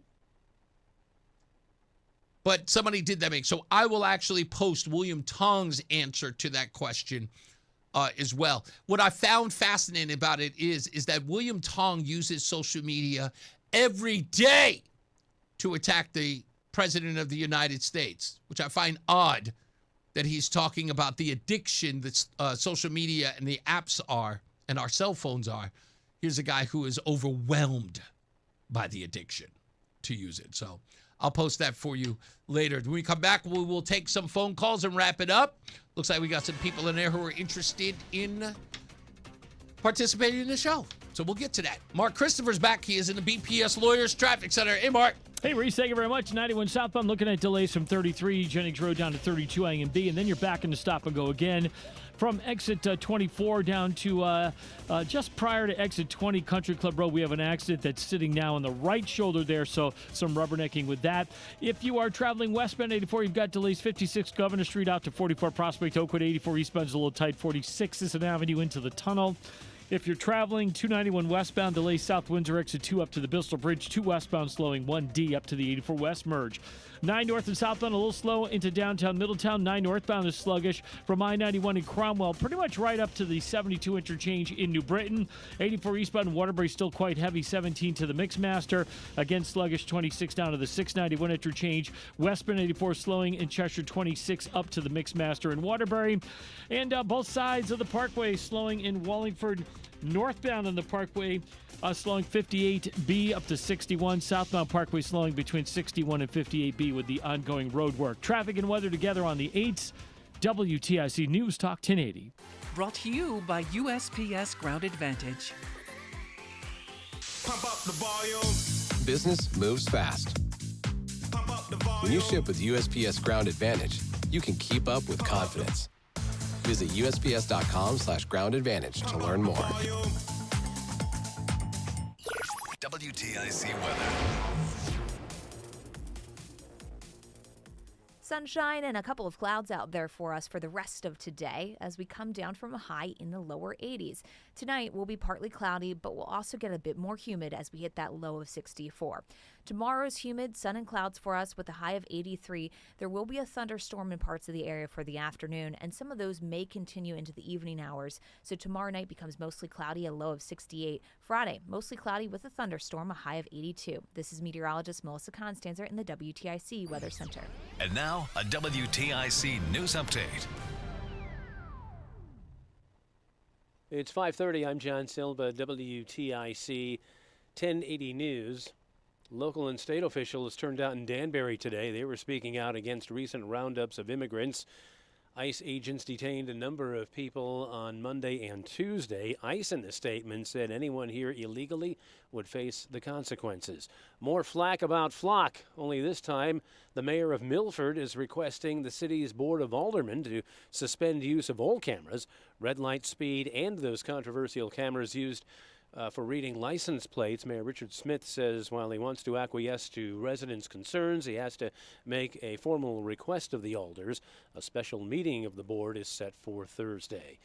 In Seymour, police say a man was found shot overnight at a strip mall parking lot in town. Officers responded to Ideal Plaza a little after 1. They found 33-year-old Dean Battaglino of New Haven with multiple gunshot wounds. Still no word on the motive for that shooting or if police have any suspects in mind. An arrest has been made in a fatal stabbing earlier this month in New Haven. Officers have arrested 49-year-old Carlos Merera in the death of 37-year-old city resident Michael Spencer. The two got into an altercation in the public library back on August 12th. Both were removed from the premises when the dispute flared up once again outside, and police say Merera stabbed Spencer. The suspect faces murder charges and is being held on bond. Meta has agreed to pay $17 billion and add stronger child safety measures to its Facebook and Instagram platforms as part of a landmark legal settlement. That deal, announced earlier today, ends a trial over teen social media addiction and settles claims filed by 47 states. Connecticut's piece of that pie, roughly $265 million. And singer J.P. Morgan has died. She had several top 10 hits in the 50s, including That's All I Want for You and The Longest Walk. Morgan was also known for her years as a panelist on Chuck Barris's The Gong Show in the 70s, as well as many appearances on The Tonight Show with Johnny Carson. J.P. Morgan was 94. Wall Street, the Dow lost 113 points today. S&P gave back 2 points. NASDAQ was down 21.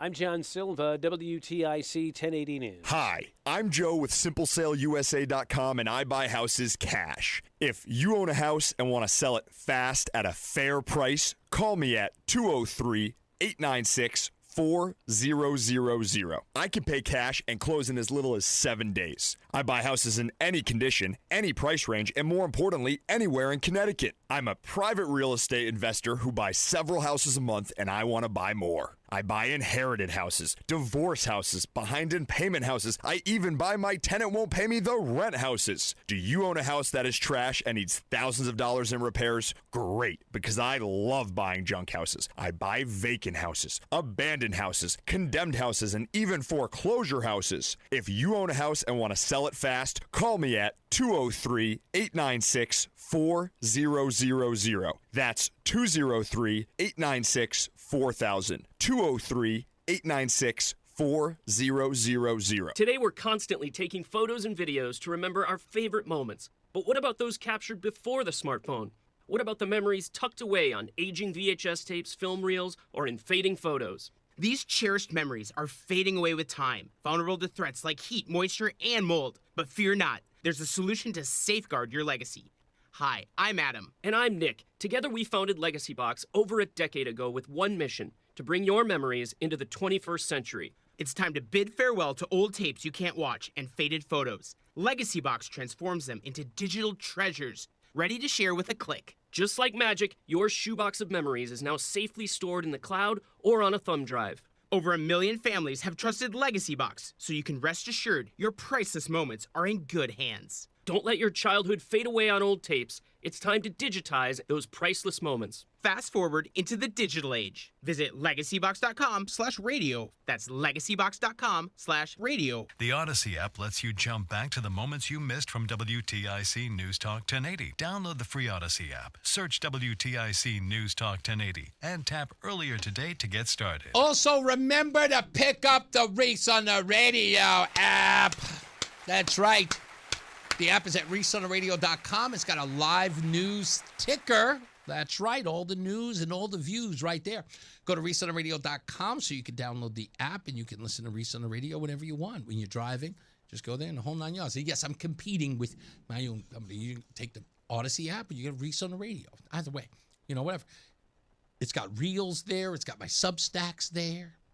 It's got everything there. So enjoy, please. Check it out and let me know that you downloaded it and all that good stuff. And, we just ride together. And I'm trying to make it interactive, like every day and during the day, especially at night. I'm trying to post something new so that you guys can check it out. Don't forget, there's the Rundown with Reese on the Radio where we, what we do is, and let me explain to you, all you have to do is look for the Rundown with Reese on the Radio. And I'll even post where you go to reasonoradio.com to find it. Regular Reese on the Radio. Just go there before you download the app. Just scroll down and you'll find a link there so you can follow the Reese on the Radio Rundown. So let me explain to you what the Rundown is. It's real simple. So we find news articles, primarily here in Connecticut, right?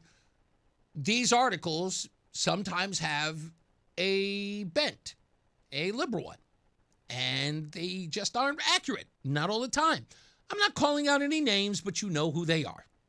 So what we do at the Rundown is we find those articles, we dig deep into those articles, and we find out where the articles are flawed or where there may be some misinformation.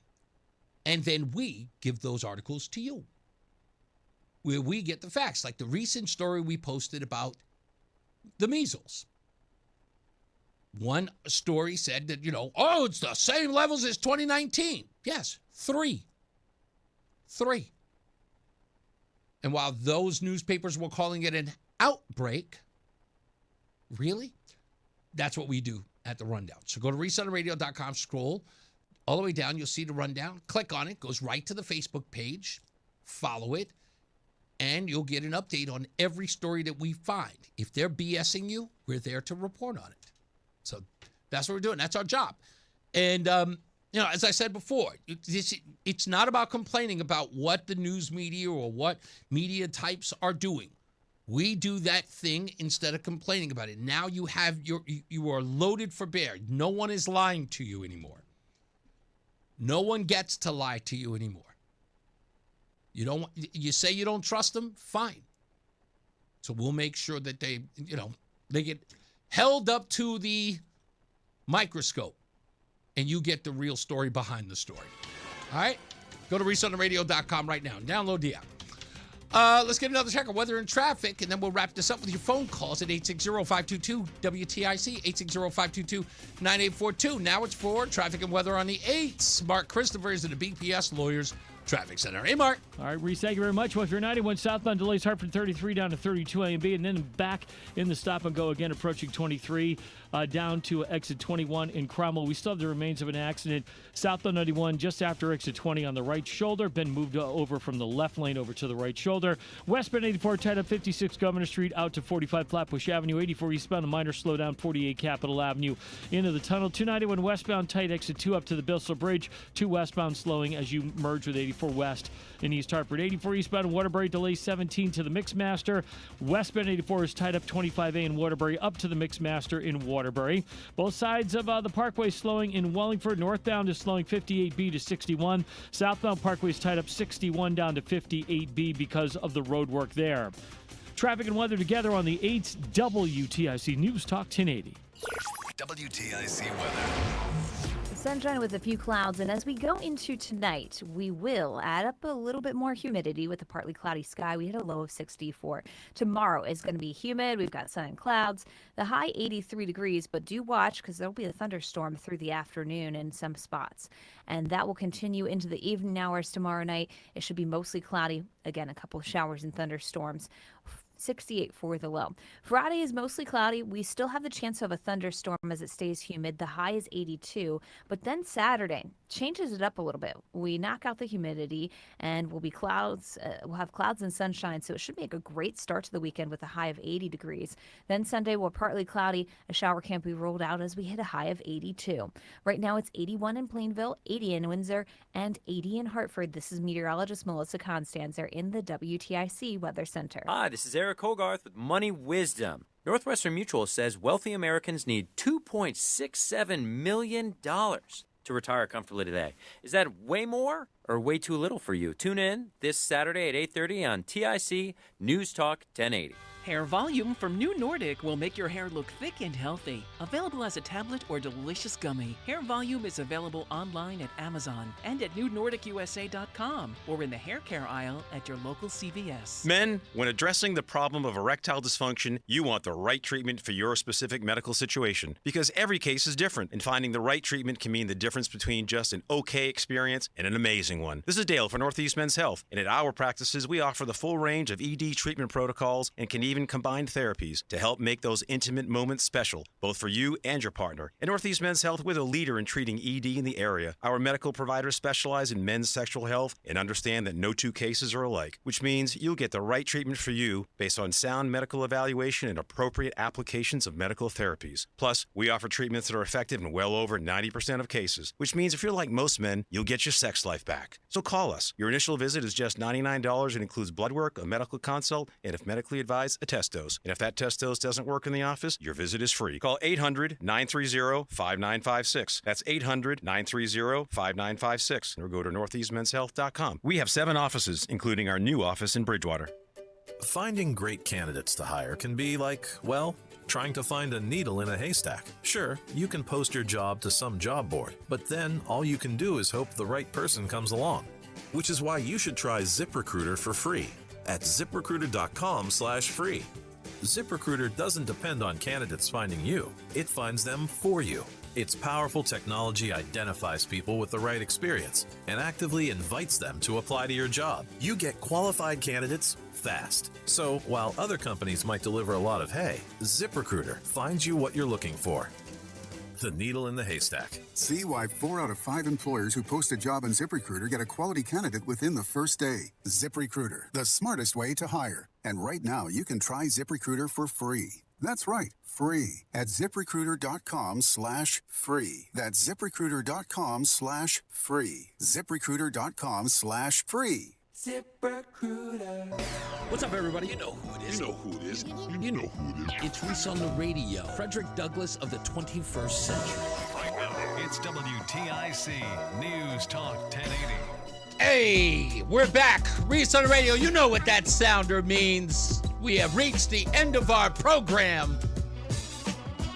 It's also letting you know we're going to take your phone calls right here on WTIC News Talk 1080. Don't forget, Robert and why am I forgetting her name? Sarah Fisher. Robert and Sarah Fisher are going to be our guests on the show on Friday. Roseanne will join us then. She will explain to you why she's not here today. She will tell you. I'll let her explain it. She'll be here on Friday as well when we talk to Sarah and Robert Fisher.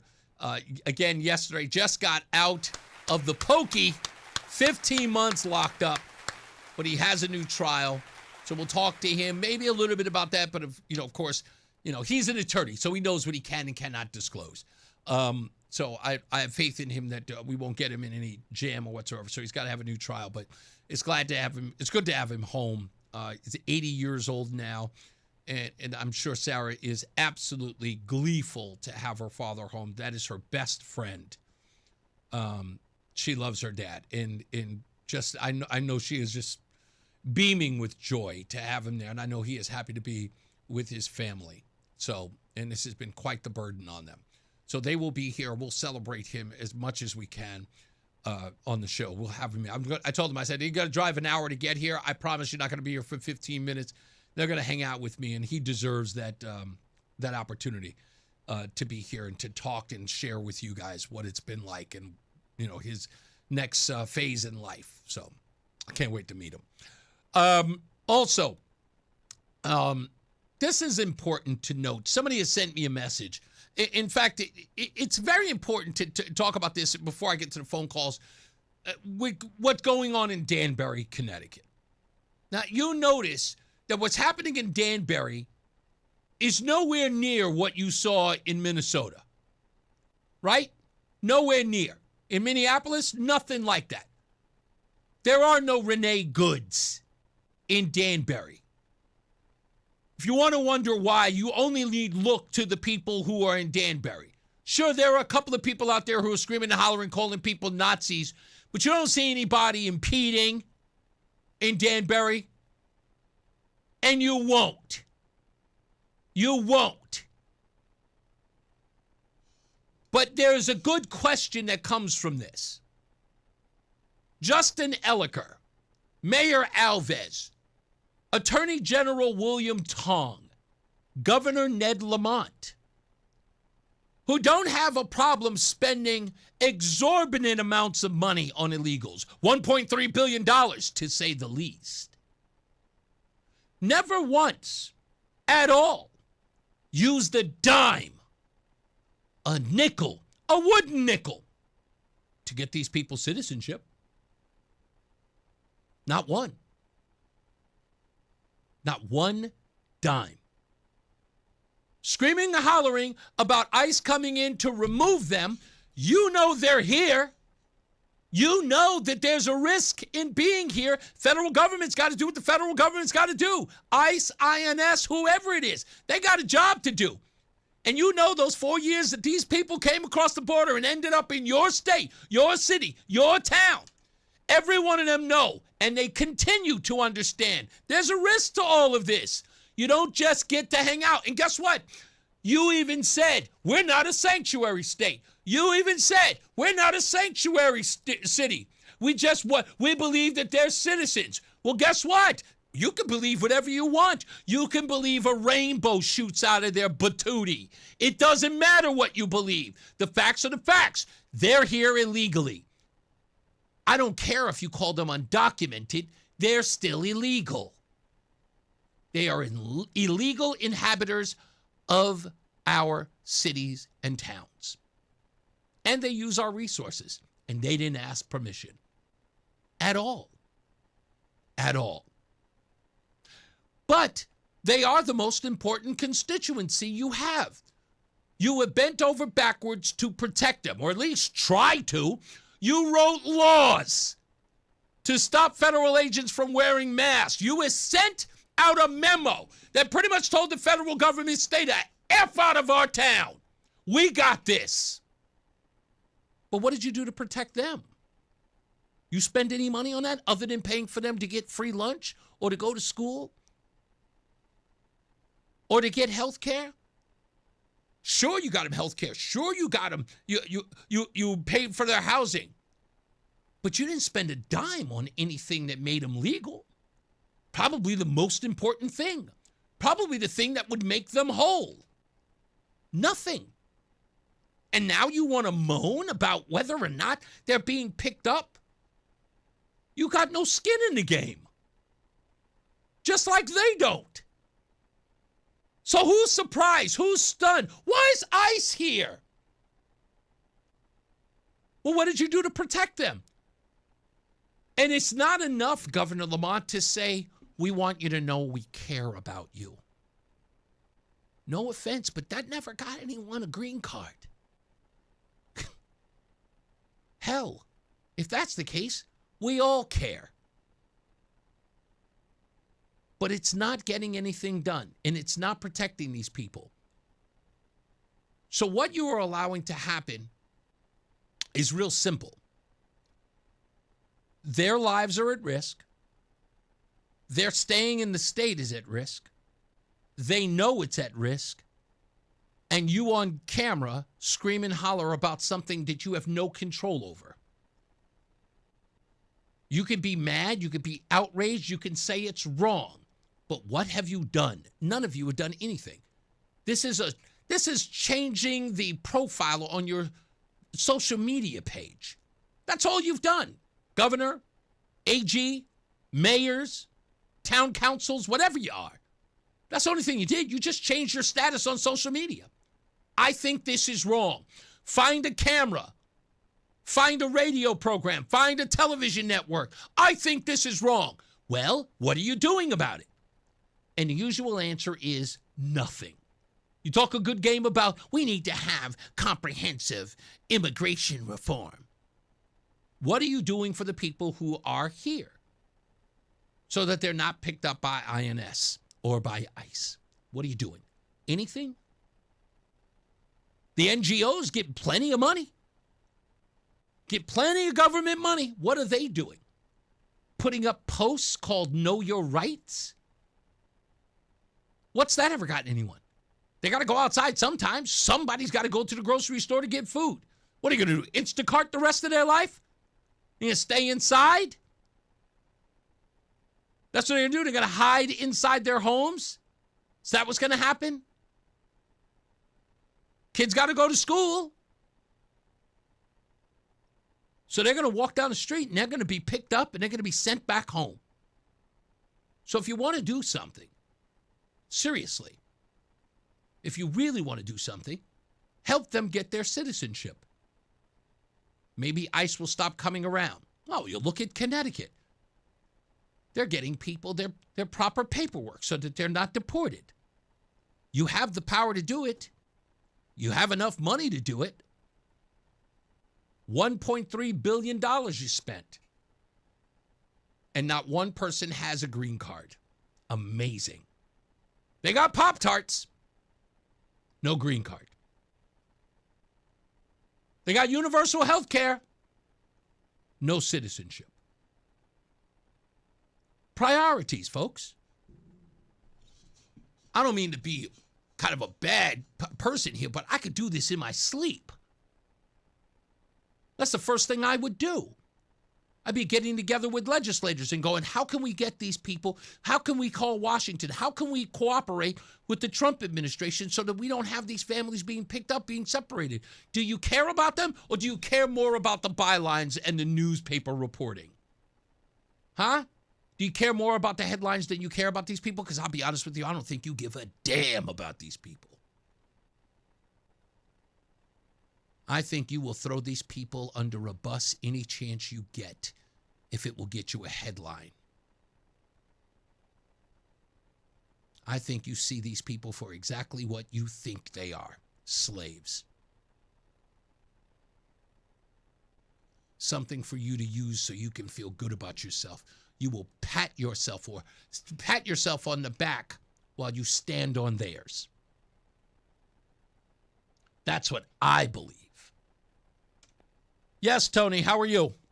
Good, buddy. How's it going? And shout out to Roland as well. And happy belated birthday. Thank you, sir. Yeah, you got it. Yeah, it's a by design, intentional lie to prey on people's emotions and never make good on their promises because they need the votes. That's right. That's the rock bottom truth right there.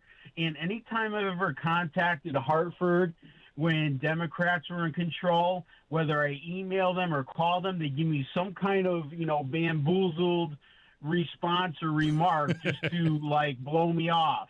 Yeah. They flat out can't answer it because they don't like people like you and I who know the truth, and they won't give us closure when we confront them. It's intentional. What? It's disgusting. Tony, what I want them to do before I let you go, it's not so much about what I want Lamont or A.G. Tong or Justin Ellicker or anybody else or Mayor Alves.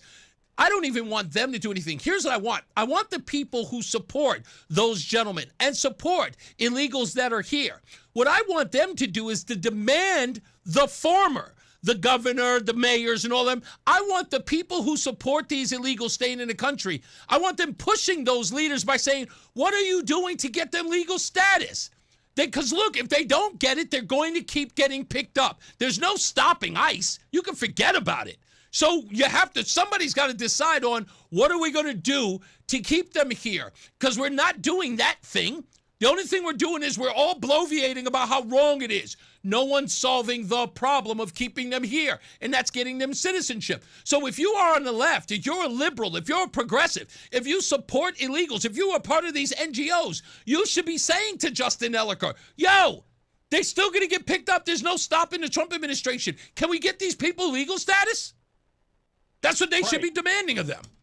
Yeah, they do this intentionally because they're preying on gullibility and ignorance and words that are on the surface that hold no meaning. Exactly. That's what it is, bro. Thank you, man. Let me get these last people in here. Morgan is in Newington, right? No, Harrington. I'm sorry, Morgan. How are you?